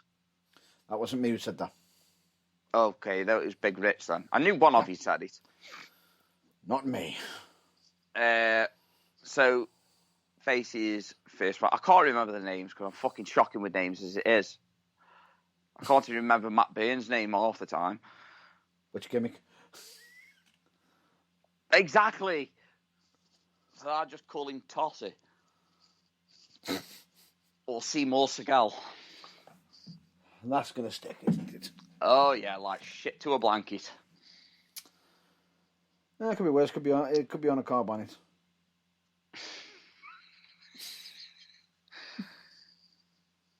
I didn't think it'd be long until that come up. That's what she said. Damn it! I'm holding that one in. So yeah. Anyway. I've just put money in the jar. Don't worry. Yeah, just put your dick in your mouth a minute. Mind you, you'd still be able to talk around that, wouldn't you?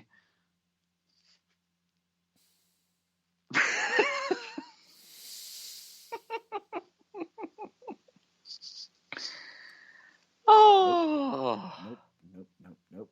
Anyway, we've got somebody who is, I'm assuming, an evil priest. Yes, or vicar. Or vicar, whatever you want to. I'm going with, I'll just say vicar because it's easier. Yeah. No, actually, I'll say priest because that's even easier. God damn it. Why do you do this to me, Matt Burns? It's just a word. Anyway, I just thought it was quite... Shut up. Stop talking. Ironic that you just said, God damn it, over the gimmick. Blasphemy. Anyway, let's continue. Anyway, there's so much that can be done with that gimmick. And it's unreal. It's you've only got to think of Reverend Devon? Yeah, Deacon Reverend Batista? Devon. You've got to think of Batista. You know, you got to think along that lines. You could think along the darker route. You could go down any kind of route that you want with it. Yes. Because it opens up so many doors. The trouble I had with that gimmick is I didn't believe in it. As soon as he exited the curtain, I wasn't sure if he was a face, if he was a heel. It wasn't until somebody actually booed about 20 seconds later that I actually knew he was a heel. And I think it's because he ignored a hand. But that was the heelish thing that he did throughout the whole match. Exactly. But then you've got the face that comes out. Yes, he's pumping the crowd up as soon as he exits the curtain and he's giving it the face. But that was pretty much all he had to offer. Was just geeing up the crowd for that first 2 to 3 minutes of the match. Okay. And they hadn't even set off yet. Yep. if I'm being honest, and you know me, I won't pull any punches, and I'd expect everybody to be the same with my wrestling ability. Yep. It's that there was no conviction throughout the whole match. There was no working of the crowd. I actually yawned within the first 5 minutes. Yep. I was bored. I actually got my phone out my pocket, and it just wasn't for me. It really wasn't. And I thought, well, I was hoping and praying, because I knew a few of the matches that were coming up. You know, you got the comedy match, and you got like a TLC match, and you got like a legend versus legend match. A technical match. You know, a very technical match. So I was looking forward to them 3 matches, but I was actually genuinely interested in what else they could actually provide. Now, I know it's a pre-show for a reason. Yeah. My first match wasn't perfect, but I can tell you now, it was a million times better than that. Even I'll say my first proper match that I had, even though, oh Lord, that was bad. It was bad. And we are talking flashbacks, almost suffering. I'm like, no. Yeah, but I don't want people thinking I'm saying this just to be a dick about it. No. Not. Everyone, when you first start, and he hasn't been that way. I don't want to put anybody off. Everyone can have it. Nobody's first match is perfect. If it was, you'd be a liar. You would have had to have been training for up to 5 to 10 years for you to even get close to making a debut match, which is perfect. Actually, that still wouldn't be the case, because you actually know somebody who's done that already, and they haven't debuted yet. Yeah, but I'm saying like somebody who's actually got the ability to wrestle. Fair enough. That's the difference. But the difference is regardless of it, we don't say to anybody, give up on your dream, keep at it. No, that's exactly what I'm saying. Don't give up on yourself. I just want you to know that my criticism is not to be a dick. It's constructive criticism. It's up to you whether you choose to listen or not. I'm a fan of wrestling. I've always been a fan of wrestling, and I know what can make sense and what doesn't make sense. Sometimes I'm wrong, sometimes I'm right. Nobody's perfect. Nobody's perfect, or we'll disagree on certain things that make sense. It doesn't really matter. Opinions are like arseholes. Everybody's got one. One's got one. So let's just put it into perspective. I'm not being a dick about it. I'm just saying I was not into that match whatsoever. Both need a lot of work. But you'll get there. But you will get there. Yes, you do need to work these shows, and yes, you do need to face the criticism of others. I've had 3 matches myself, and on my 3rd match I was injured. Not through any fault of my own, but I was injured. So obviously I can't say any more than that, because I know how difficult it is to step out there. And I've been in matches myself where it has been, wow. Yeah, exactly. So we both know where you're coming from, and we both want you to see you do well. But when I turn around to say to you that there was no conviction in you two locking up, you could have easily have given him cheap heat when you got into, you could have got cheap heat from getting him into the corner. When you pushed him into the corner for the second or third time, you could have easily just pushed him, but you let go too quickly, like a face would. And to me, that just doesn't make sense. Now, I hope for a fact that your trainer pulls you up on it and gives you exactly the same criticism that I am right now. Because if they don't, then they are doing you a serious injustice. Which I'm pretty sure that he has. So, but again, like I say, I'm not saying it to be a dick. I'm just being honest. Yeah. And my honest opinion is that there was a lot in that match that you need to work on. You need to work on being a heel. The other guy needs to work on being a face. Are they safe? Are they both safe with one another? To a certain degree, yes, but you can tell that they were very nervous. They were nervous. But the thing is, at least they were safe to the point that no one got hurt. Yeah, I mean, they kept it. They used the kiss method for the match. Keep it simple, stupid. Keep it simple. Stupid. Yeah. And the kiss method works well. It's perfect. It works well for big guys, little guys, doesn't really matter. Yeah. So, yeah, using the kiss method, that's the only thing that I can say that you did well in that match. Your selling was terrible and needs a lot of work. Your bumping needs a lot of work. Mm-hmm. And I just don't want to keep on going because I know for a fact that I could pick out a lot wrong with that match. But it's, as we said, it's someone's debut. It's someone's debut. For a debut match, I take my hat off to you. For a debut match, congratulations. But with any debut match and with any match, because there were matches on that card where even the experienced ones made mistakes, and I'm not being funny, but they could have been fucking fatal. And some of them even recovered some of them. Yeah, exactly. So really well. Even though you didn't make a good display this time, get your head down, do better, try harder, and you will get there. So you'll get better. So yeah, that's all I got to say about that.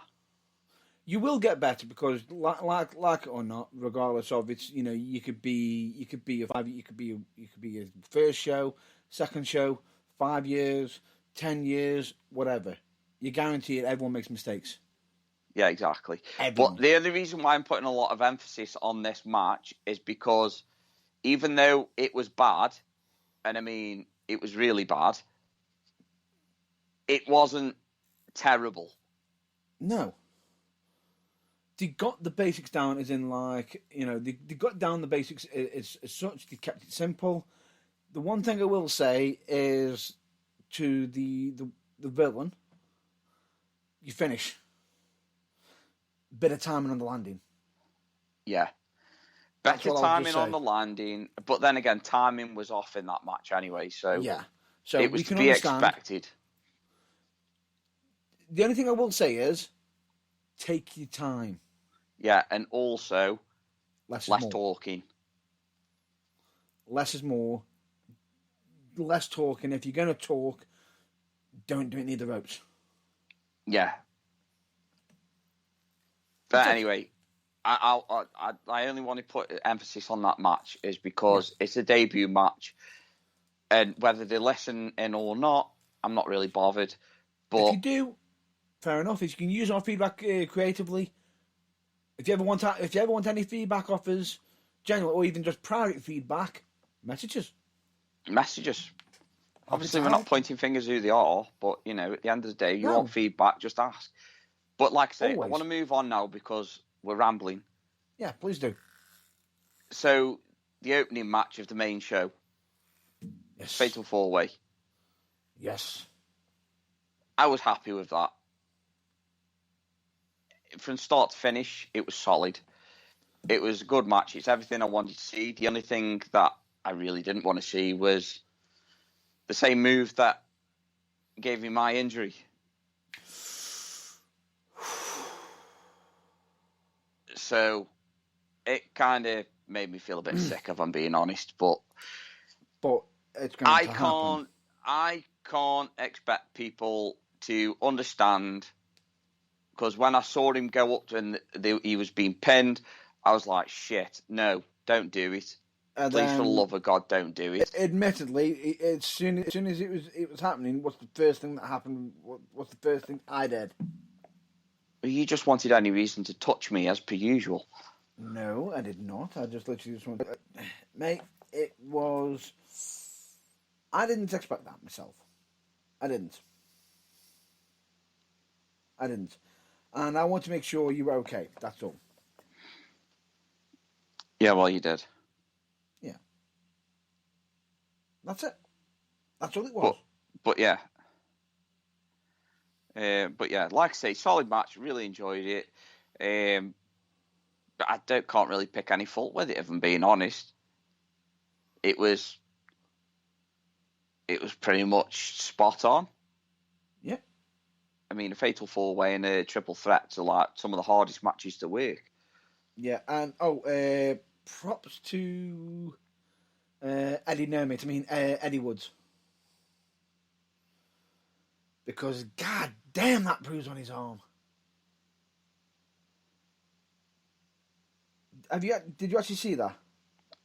Yes, Mr. Burns, I did see it because I was standing next to you. No. After the show. Yes, I was standing next to you. That wasn't me. When he showed you his arm, I was standing next to you. You weren't standing next to me. Well, maybe you should look a bit harder then, because I think you find I was. You were actually with Big Rich. Yes, that was after.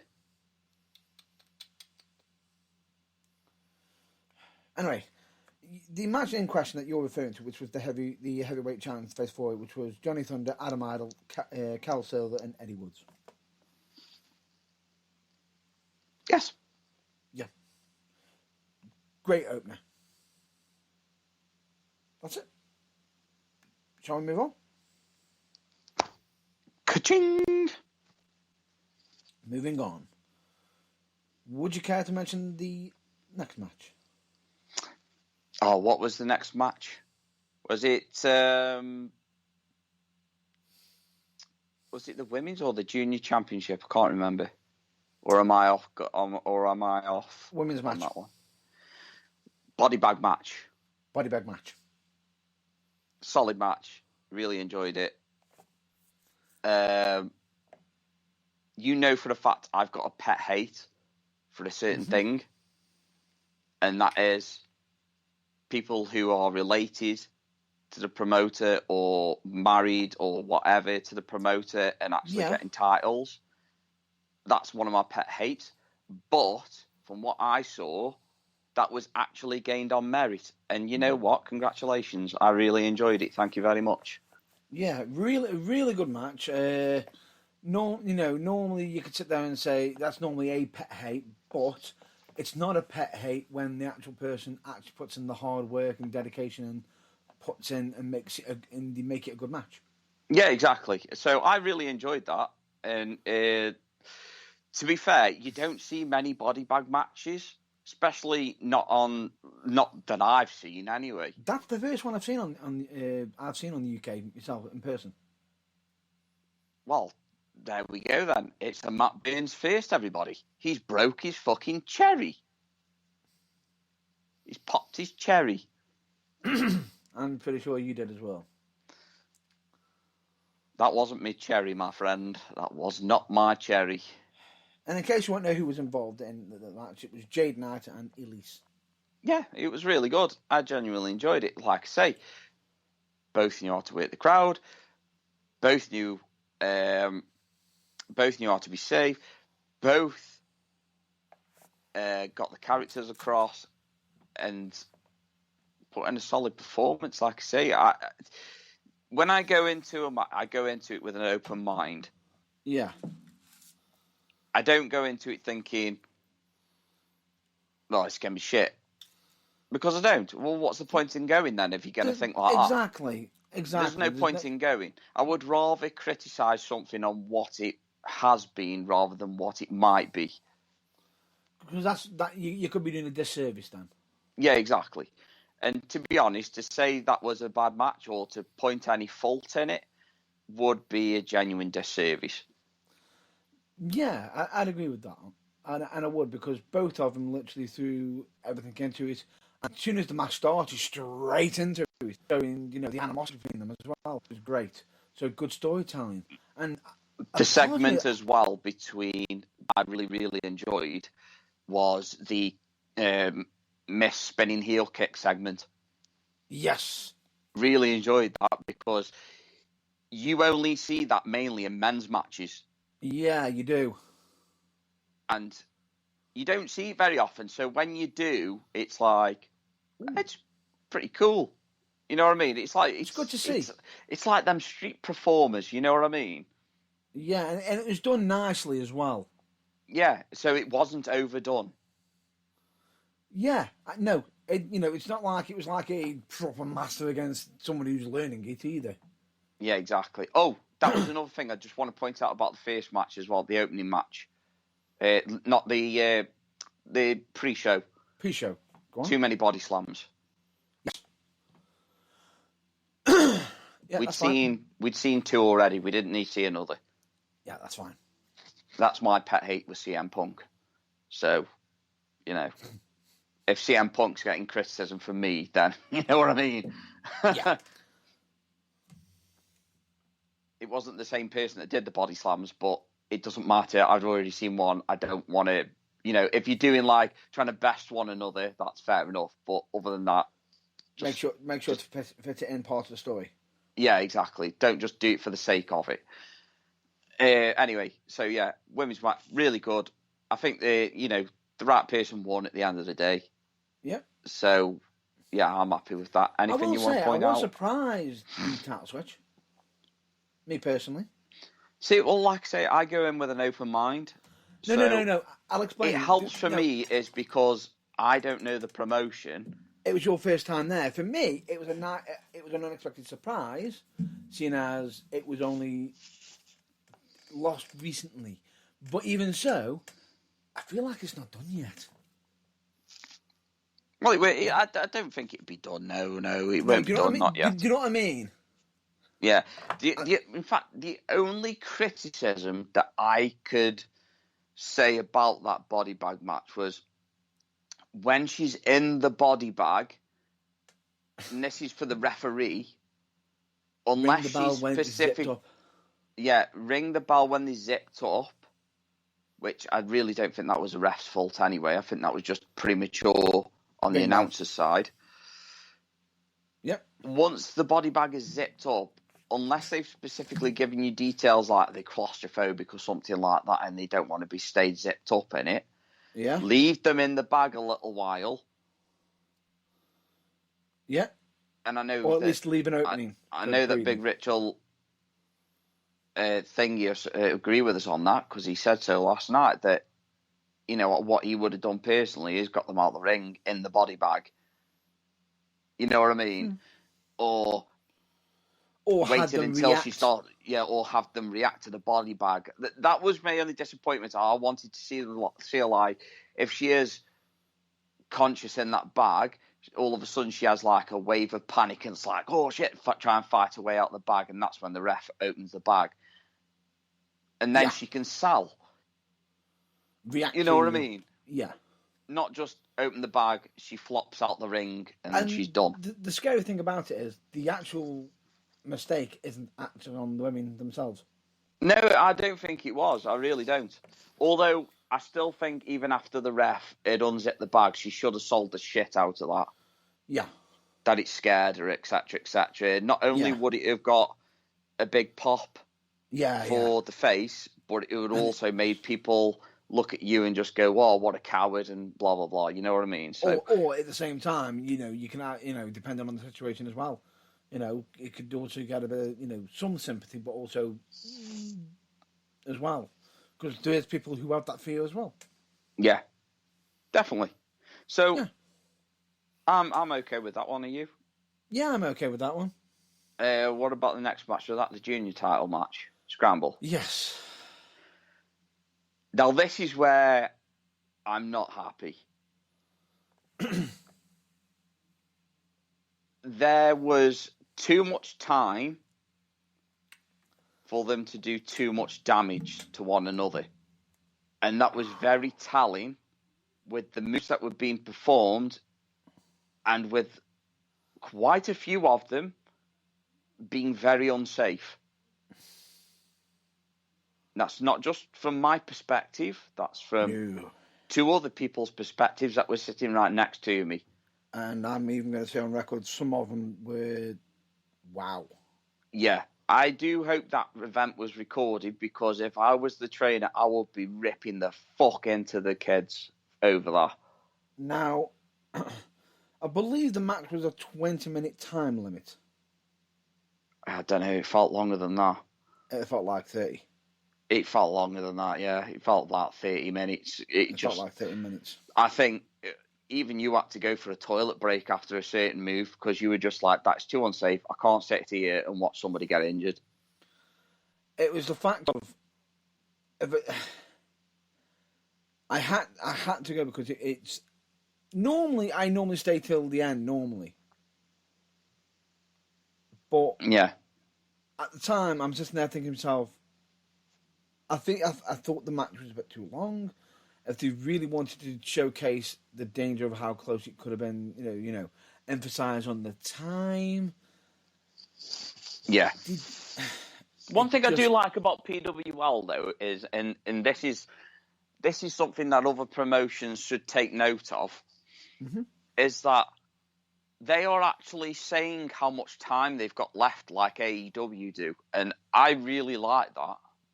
Yeah, I really like that. it's a nice old school. Yeah, it's a nice little touch. That's what I do like that. So keep that going because that's brilliant. It's not only that, it helps the workers, and the two finishes that we got off the junior match and the technical match, the 30-minute match, is that the finishes were close. Yeah. So I really like that. So yeah, with a scramble match anyway, you're going to have a time limit, and you're going to be having a countdown when you're in your last 10 seconds. Yeah.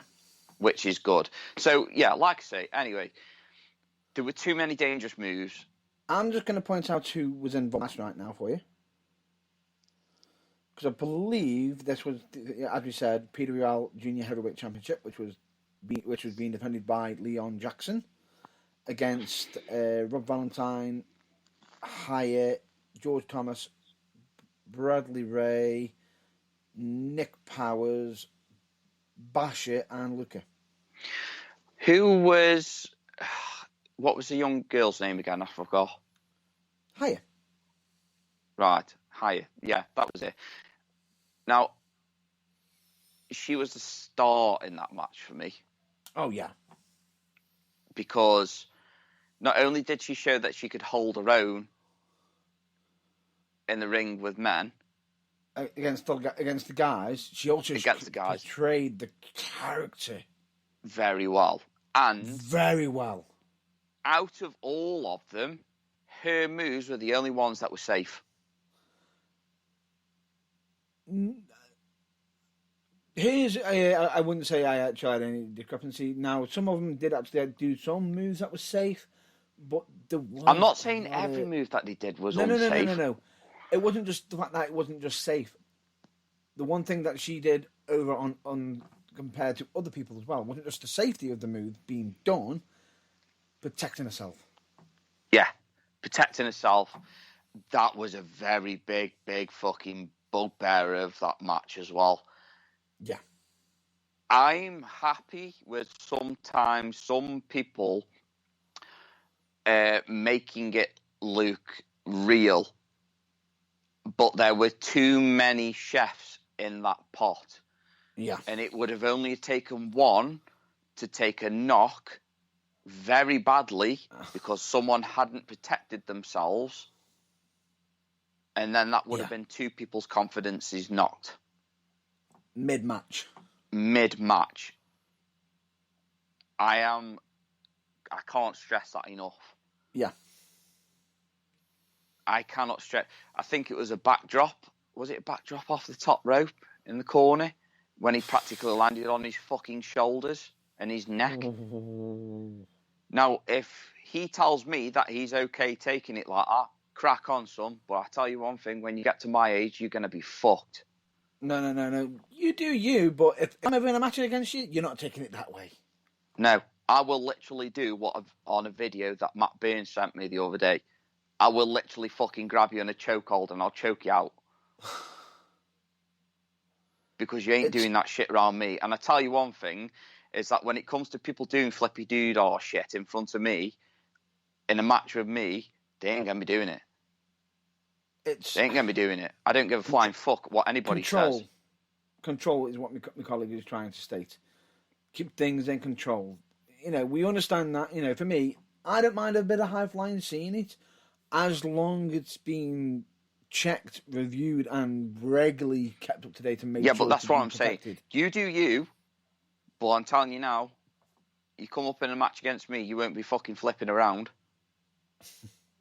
That's not to any of them guys. I'm just saying, like, any wrestler that wants a match against me, if you're a high flyer, you'll be grounded. Believe you me. Hashtag heel. If some people think I'm a natural, what can I say? Hashtag heel. I mean, don't get me wrong. Elbow drops off top rope, happy with that.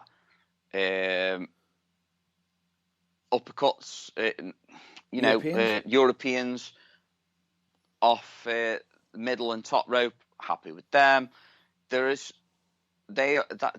me, that is controlled because you know where your arm's going to go, you know where your hand's going to go, you know how you've got to land. When you're spinning your body about 5 times in mid fucking air, you ain't going to know where your body's going to go. Yeah, and not every landing's going to be perfect. No, now, exactly. Anyway, that aside, before my colleague continues to rant on, I've got another major criticism, and I'm not sure if you're going to agree with me on this one. You've got a lot of people in this match. Fine, I understood that. But many of you were hanging around outside way too long. Yeah, you weren't, Sally. So it's like you've got 1 or 2 of you. Yes, I get that you're looking for your next spot, for your opportunity. But seriously, don't stand around staring in the ring. And that is probably the only thing that I can say about Haya that she actually did wrong. And that was just like waiting too long on the outside of the ring, staring into the ring. Go and find somebody that you can just give a slap or have a bit of back and forth with. You know what I mean? Go and beat the shit out of somebody. Do something, but don't stand there. Yeah, or if necessary, attempt to get in the ring and have someone knock you off. Yeah, no. The reason why I'll rephrase that: attempt to enter the squared circle to then be hit off the ring side to stop you from trying to get into the match to win the match. Oh, thank God for that. But yeah, no, Matt Burns is right there. Not only that, it's not just that. If you're a heel, you can work the crowd. Yeah. Whilst you're out there, you can pinpoint somebody in the crowd that is giving you shit. Give it to them a family member, a crowd. Yeah, somebody that knows you. You know, give them shit. Give them a reason why you are standing round. Don't just stand there gawping at the ring. It doesn't make sense. It doesn't. It doesn't make sense. And I'm not even going to do the fucking voice either because it really riles me up. Yeah. Okay. It's like, it's one of them things. It doesn't make sense. Don't do it. You're just making yourself look stupid. Be believable. Be you. Be your character. If you're a heel, be an arsehole. Point somebody out, whether it's a family member or a friend or just somebody that you know you're going to get a reaction out of. Give them some shit. Or find another character who's a face. Give them a fucking slap. Give them a chop. Give them a punch. When it comes to your turn, you don't have to overdo it. All you got to do, hit them once, pander to the crowd, and if it's still not your turn, hit them again. I mean, come on. Am I asking for much? Yeah. Nah, I'm just joking. Nah, I just want to say, fuck you, Matt Burns, because when I get you in the fucking ring, I'm going to bring the hammer down, you fucking bitch. Excuse me? Rephrase, please. No, I'm going to bring the hammer down, baby. You wish, boy. You wish. I do wish. I dream every night. That's why I wake up with sticky sheets. You can dream all you want. Speaking of sticky sheets, unless you want me to fucking carry on with that one, I'd shut your cake hole. Mm-hmm. Mm-hmm. You won't go down that road? Carb on it, boy? Yeah, that's fine with me, mate. Or shall we start going down certain exclusive driving areas? Can do if you want. Anyway,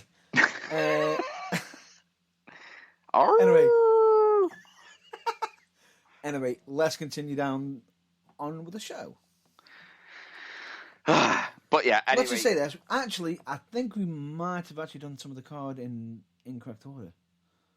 I'm not sure. I don't care. For God's sake, let's just go match through match, whatever. I'm just going to state the next match that I want to bring up now. A traditional British World of Sport rules.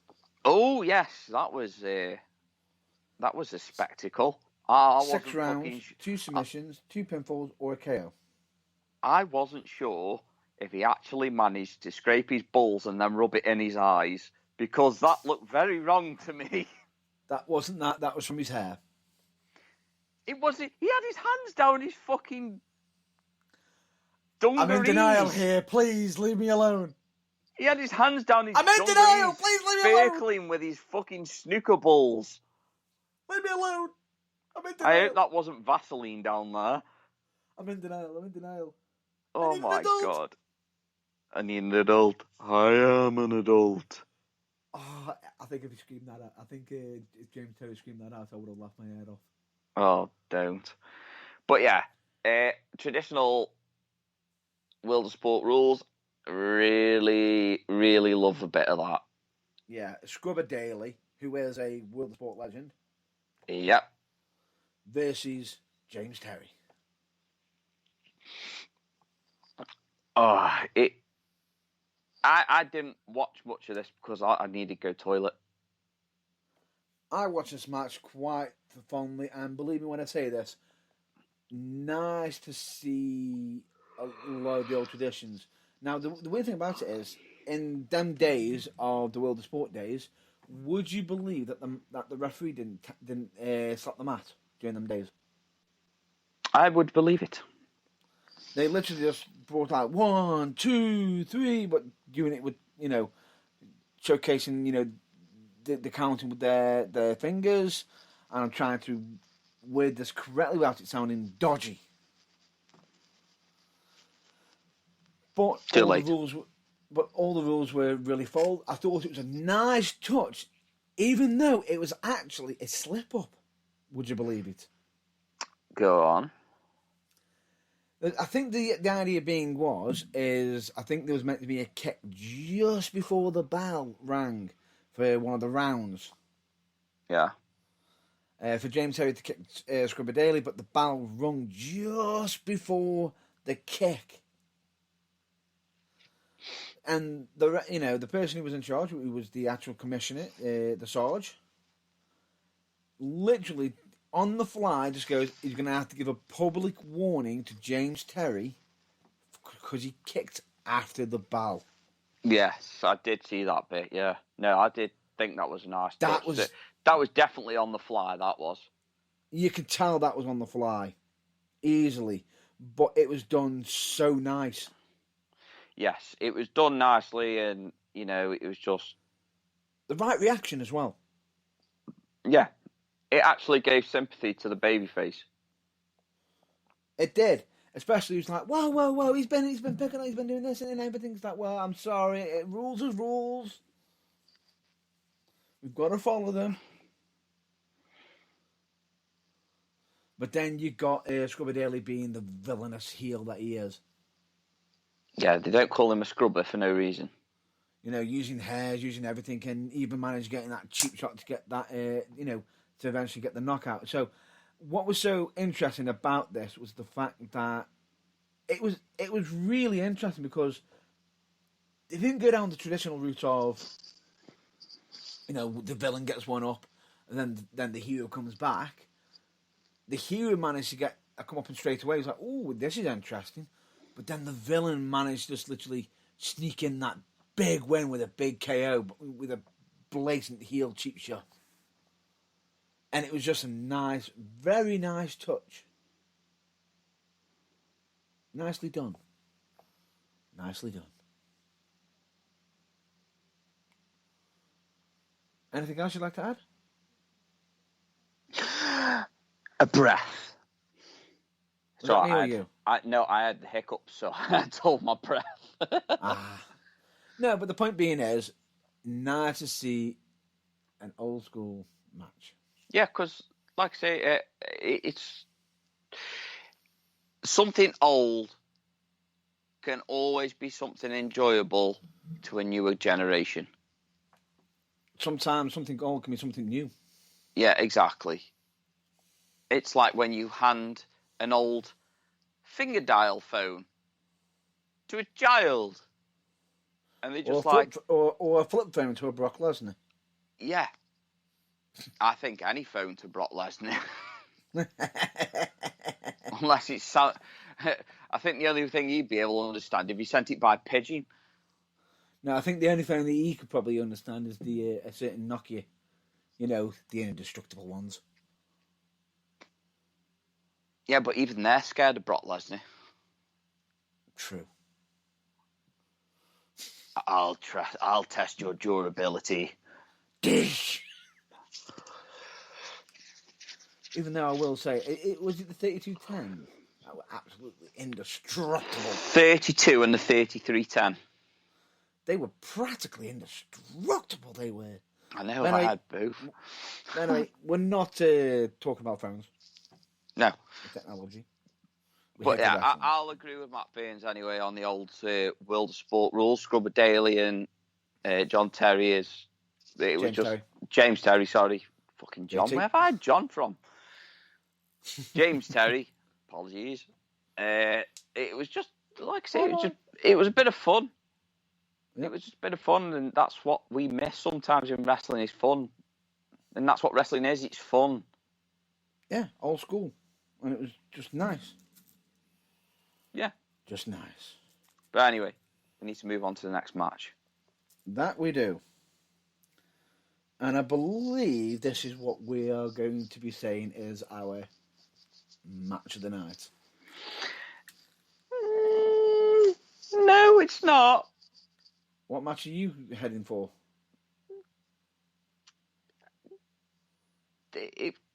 No, if you do it in order, the match of the night was before it.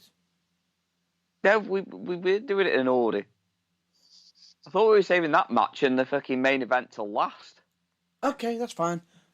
We'll save that then. This is what happens when we wing it, folks. Yeah, we just don't know which direction we're going in. There's no script.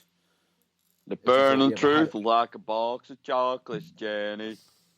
You never know what you're gonna get. Don't butcher that line. It's too late. I've already done it. What did you say? Doesn't matter. Doesn't matter. Life was or life is? Luke, I want to talk about Santa emptying his sack into a ring. Right. How do I explain this? I made a little bit of a headway into it. How do we explain this one? I'll let you...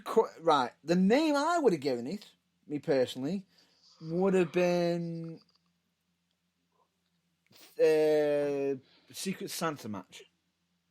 Yes. That would have been a better explanation. Even though technically it was a fans vote match. And unfortunately they didn't have enough barbed wire to cover whatever someone put in. And barbed wire and massacre matches don't count. Hells no. All I could say is that it wasn't described like that. What was it? I believe a Santa's sack match. It was a Santa's sack match. And the winner... And in the match, you'd have to empty Santa's... You had to I can't even finish the line! Am I right in saying that it was something along the lines that they got to empty them into the ring before they could pin them or something like that? I can't remember. The exact words were, they get to empty Santa's sack in the middle of the ring. Yes, that was it. It's a special match where they get to empty Santa's sacks in the middle of the ring. I thought this was meant to be a kids' show.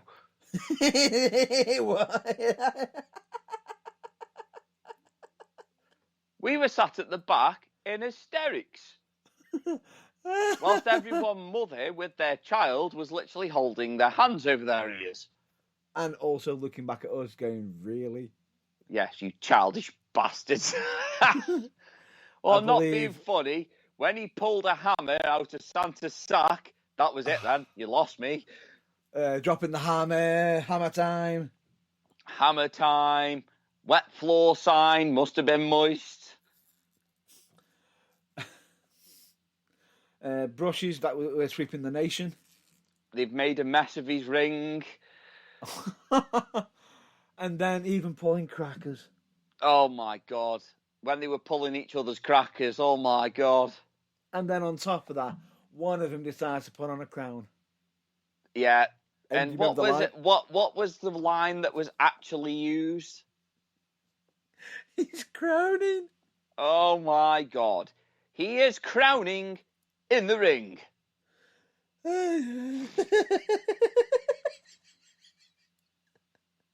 What kind of weird shit have we walked into? I'm not gonna lie though, I really enjoyed the match. It was fucking hilarious. That was between, I believe, Selfie. Mr. Selfie versus a gentleman by the name of DDP. And no, we're not on about Diamond Dallas Page. Was it dirty double penetration? I have no idea. I just can't get over the fact of, wow, that match was just so many shades of wrong. Well, So let's just put funny. it this way. DDP made an elf of himself at the end of it.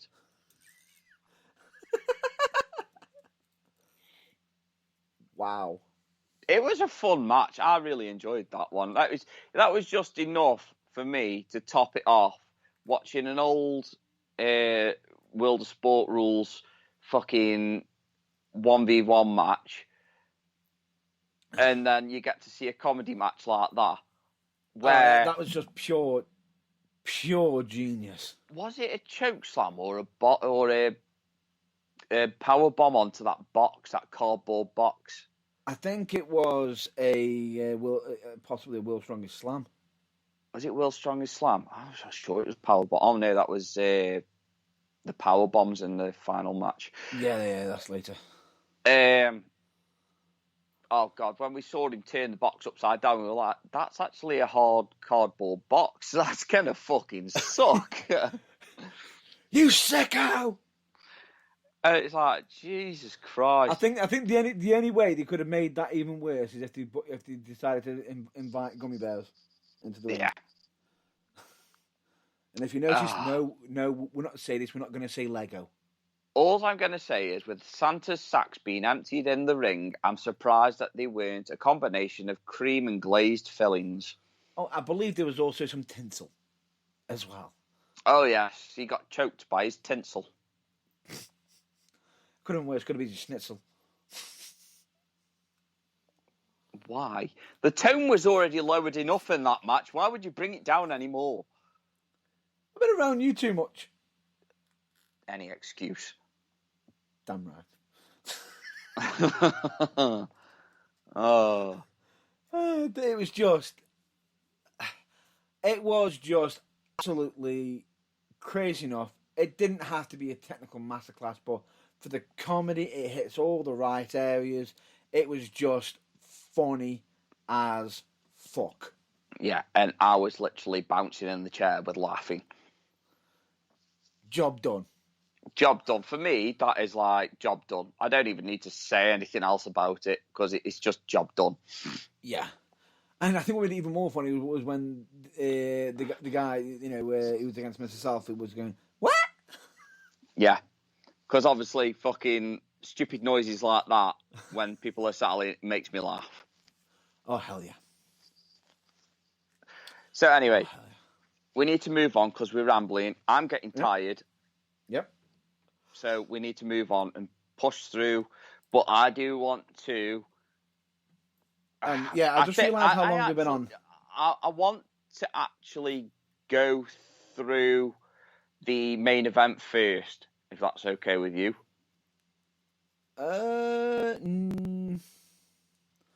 I'll give you my reason why. Okay. Because it had faults in it. And it was unsafe. Oof. Yeah, no kidding. That's why. I want to end on a positive note. Okay, that's fine. The only thing is, we are going to have to rush soon, because if not, I believe our mic time could end up getting cut off soon. Oh, good. Hopefully. I'm James. Anyway, the main event. Main event, TLC match for the PWL Championship. The Great British PWL Championship, Heavyweight Championship, which was between the current champion, Chris Royals, and Danny Gold. Yeah. Bit of heat between these two. Really good. Oh, Started off well. Started off really well. You know, you got him using his wingman to beat up what was his name? Danny Gold. So I don't know these guys because I've never seen them wrestle before, so I don't even know who they are. Yeah. Danny Gold was getting beat up. It was a 2-on-1 affair. And then I believe one of them thought they could try and get the bout without the ladder. Yeah, which was quite a good thing to do. Quite funny. Obviously, heel work, very good. Crowd work, very good from both of them. Can I just pause on the first fuck up? Go on. How they got from the on the shoulders spot, the landing. Yeah. Very early on. Yeah. Essentially, Chris Royals got doomsday devised. And good lord, that bump was nasty. And I was just sitting there saying, and this is at the beginning of the match. Yeah. What the fuck? Yeah. So, that was bad. Yeah. That was bad. I just want to go through the overall quickness of it because, like I say, overall, crowd work, very good. Crowd reaction, good. Intensity, very good. Crowd reaction, phenomenal. Crowd work, very good. Very good, very well worked, and very interactive. Well, bear in mind, at one point I thought the crowd were getting into the ring. Selling, very good. Definitely. But if you've taken a cutter from off the ladder, halfway up the ladder onto the canvas, you will not be getting up that quickly. No, I don't care who you are. No. Going through tables as well. You ain't going to be getting up that quick, regardless of what's being said to you. Yeah, exactly. The whole gimmick of that is F you. Yeah. F you. So there's no swearing in it. It's just F you. Yeah. For me, and you know this was my biggest peeve of that match, positioning of certain weapons. Yeah. Now, we understand it's an independent wrestling, independent wrestling event. We understand crowding, the crowd close to the ring, etc., etc. If you know this, check your surroundings before you start planning spots where you wedge ladders into the corners where the presence of fans is actually higher in them corners than it was in the others. Yeah. Because you know for a fact, and you know this, because you told me this, you just could see it before it actually happened, and it nearly did happen. Fucking, all I'm going to say is centimetres away. Pendulum. Centimetres. When you put in both ladders separately and doing a spot where you are flinging each other into the ladders. Yeah. Danny Gold did it well. He actually protected the crowd by thinking his arm over the ladder. His arm over? But still, even that could have gone wrong. Yeah, and when when Chris Royal went into it, you can see him go. Yeah, he just like not oversold it, but he just hit it like a ton of bricks. And then on the second one, straight away, I saw your face cringe, and then next thing you know, it actually. You saw me just go. It's coming. It's happening. It's gonna happen. It's gonna happen. Yeah. And I'm blessed Danny Gold for catching that ladder when he did. Yeah. This is what I'm saying though. He may have caught it, but he was still too late.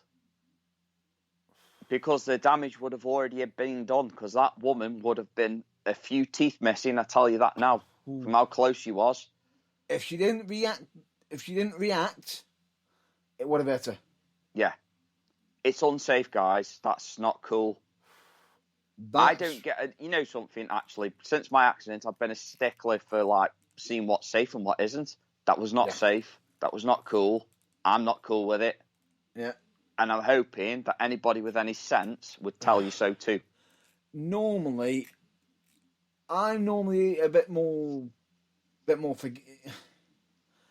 you all know I'm normally a bit more forgiving on certain things. Yeah, but you weren't yesterday. No. No, definitely not. Bear this in mind, and it's normally yourself who normally reacts first, but how quick was the reaction when you saw the ladders going into the corners? Who reacted first? Immediately. Yeah, it's just you knew. You knew it was going to happen. It was just a matter of time. It's just from experience. It was just no. See, now if you're going to do a spot like that, the best thing would be to do a roll into the ladder without the ladders being wedged into the corner. Just have them line up in the corner like you did with the table, which makes sense. Or put the person in the corner and then put the ladder onto them.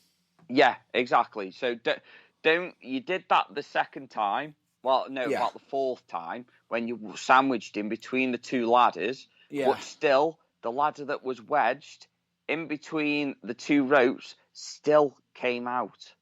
Yeah.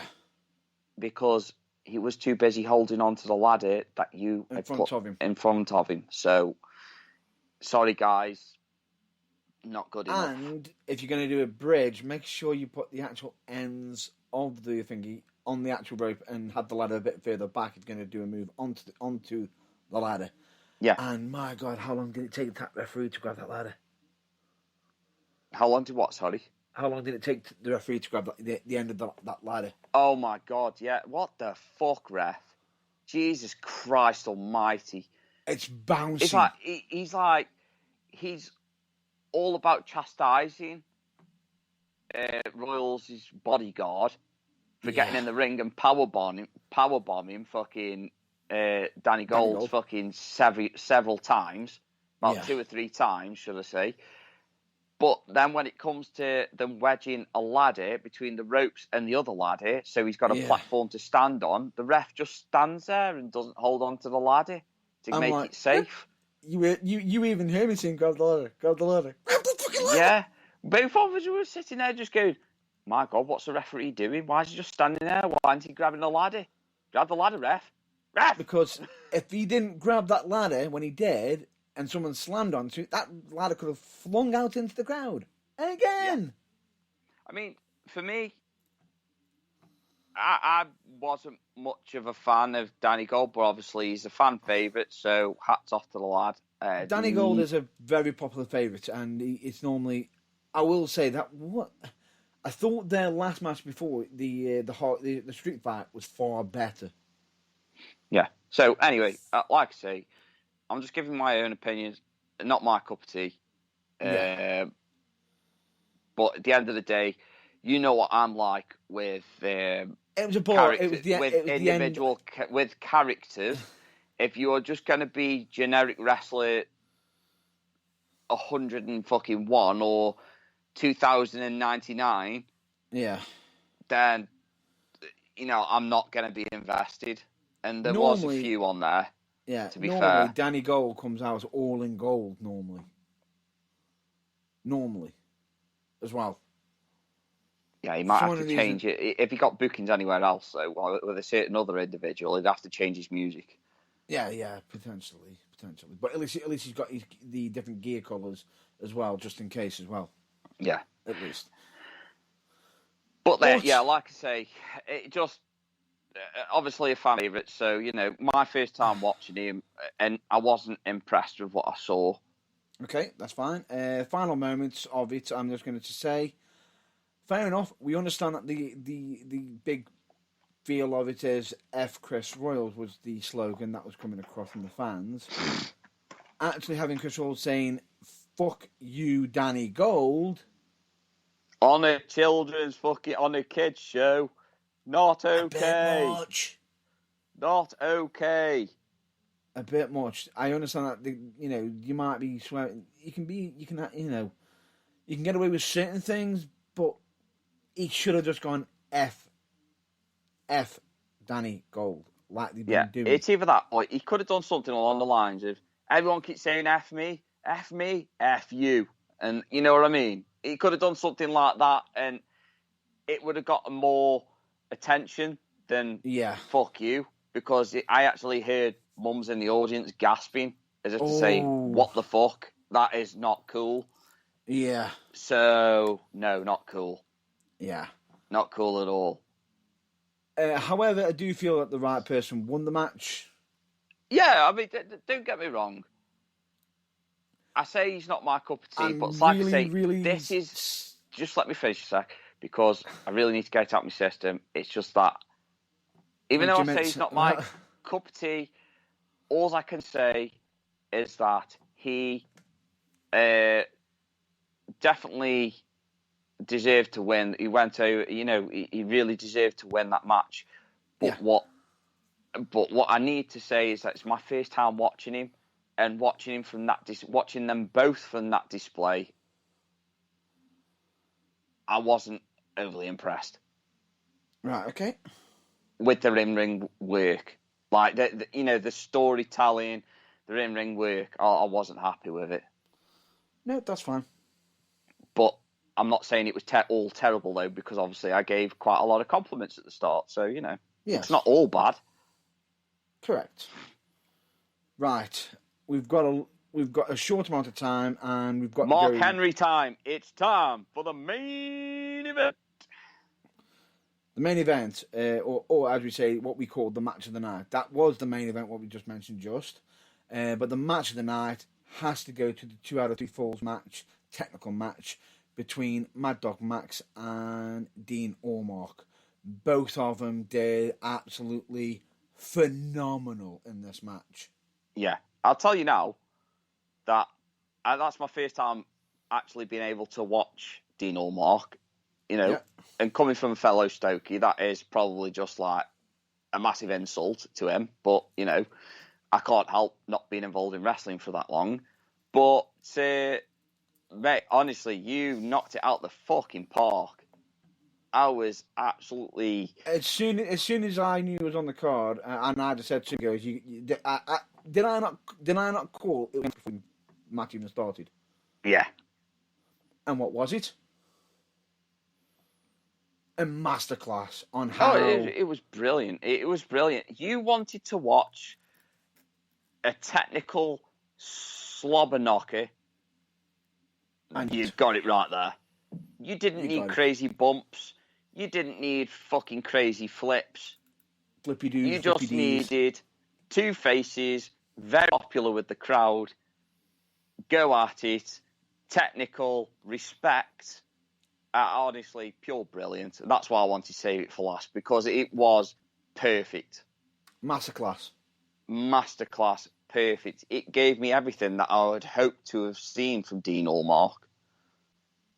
And me, myself personally, I'd never heard of Mad Dog, and that's no disrespect to himself, but I'm kind of new to the independent wrestling scene in the UK, so I'm learning. You know what I mean? I'm learning. But he's glad that he got to see you, is what you're saying.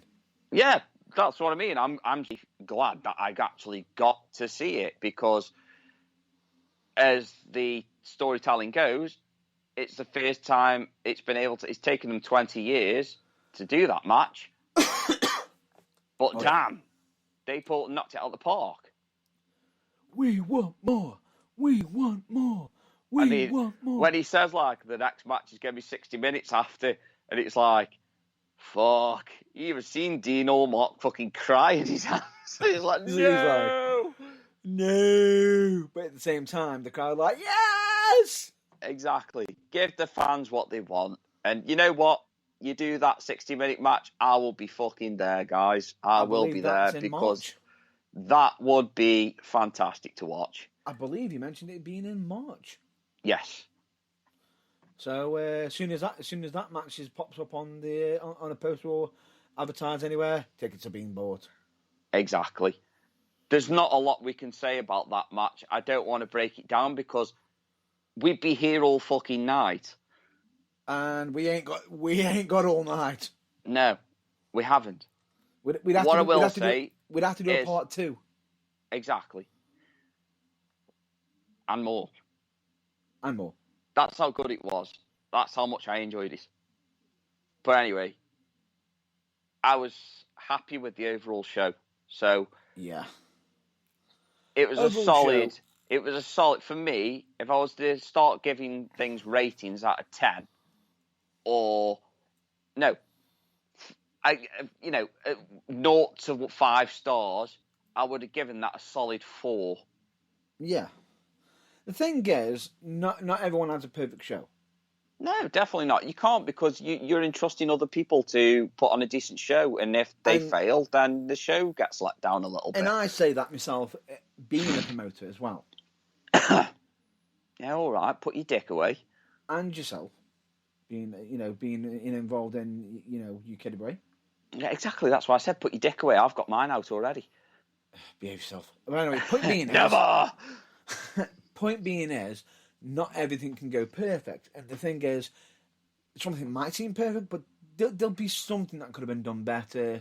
And there is always something that can be done better, because even at UK Away shows, I've always had feedback already been given to me already, and everything. And there's always room for improvement, and that's always a good thing. And the funny thing about it is, for me, I think the perfect show is an imperfect one, to a degree, because nothing's perfect. No, exactly. I mean, look at my first match. There's a couple of imperfections in that actually made it look really good. So, I'm leaving. Where the fuck are you going? Yeah. Where you going, bitch? And like, no, leave me alone. But anyway, with that being said, I think that's going to be a good time to wrap up this episode. I probably should have wrapped up 16 years ago, but yeah, okay. I'm not saying it. I'm not saying the line. Anyway. You know you want to. With that being said, that's it for this week's episode. Generally, we normally go through the usual mention of everything. All we're just going to just state is, you know where our website is, you know where you can catch us at our usual scheduled programming and everything.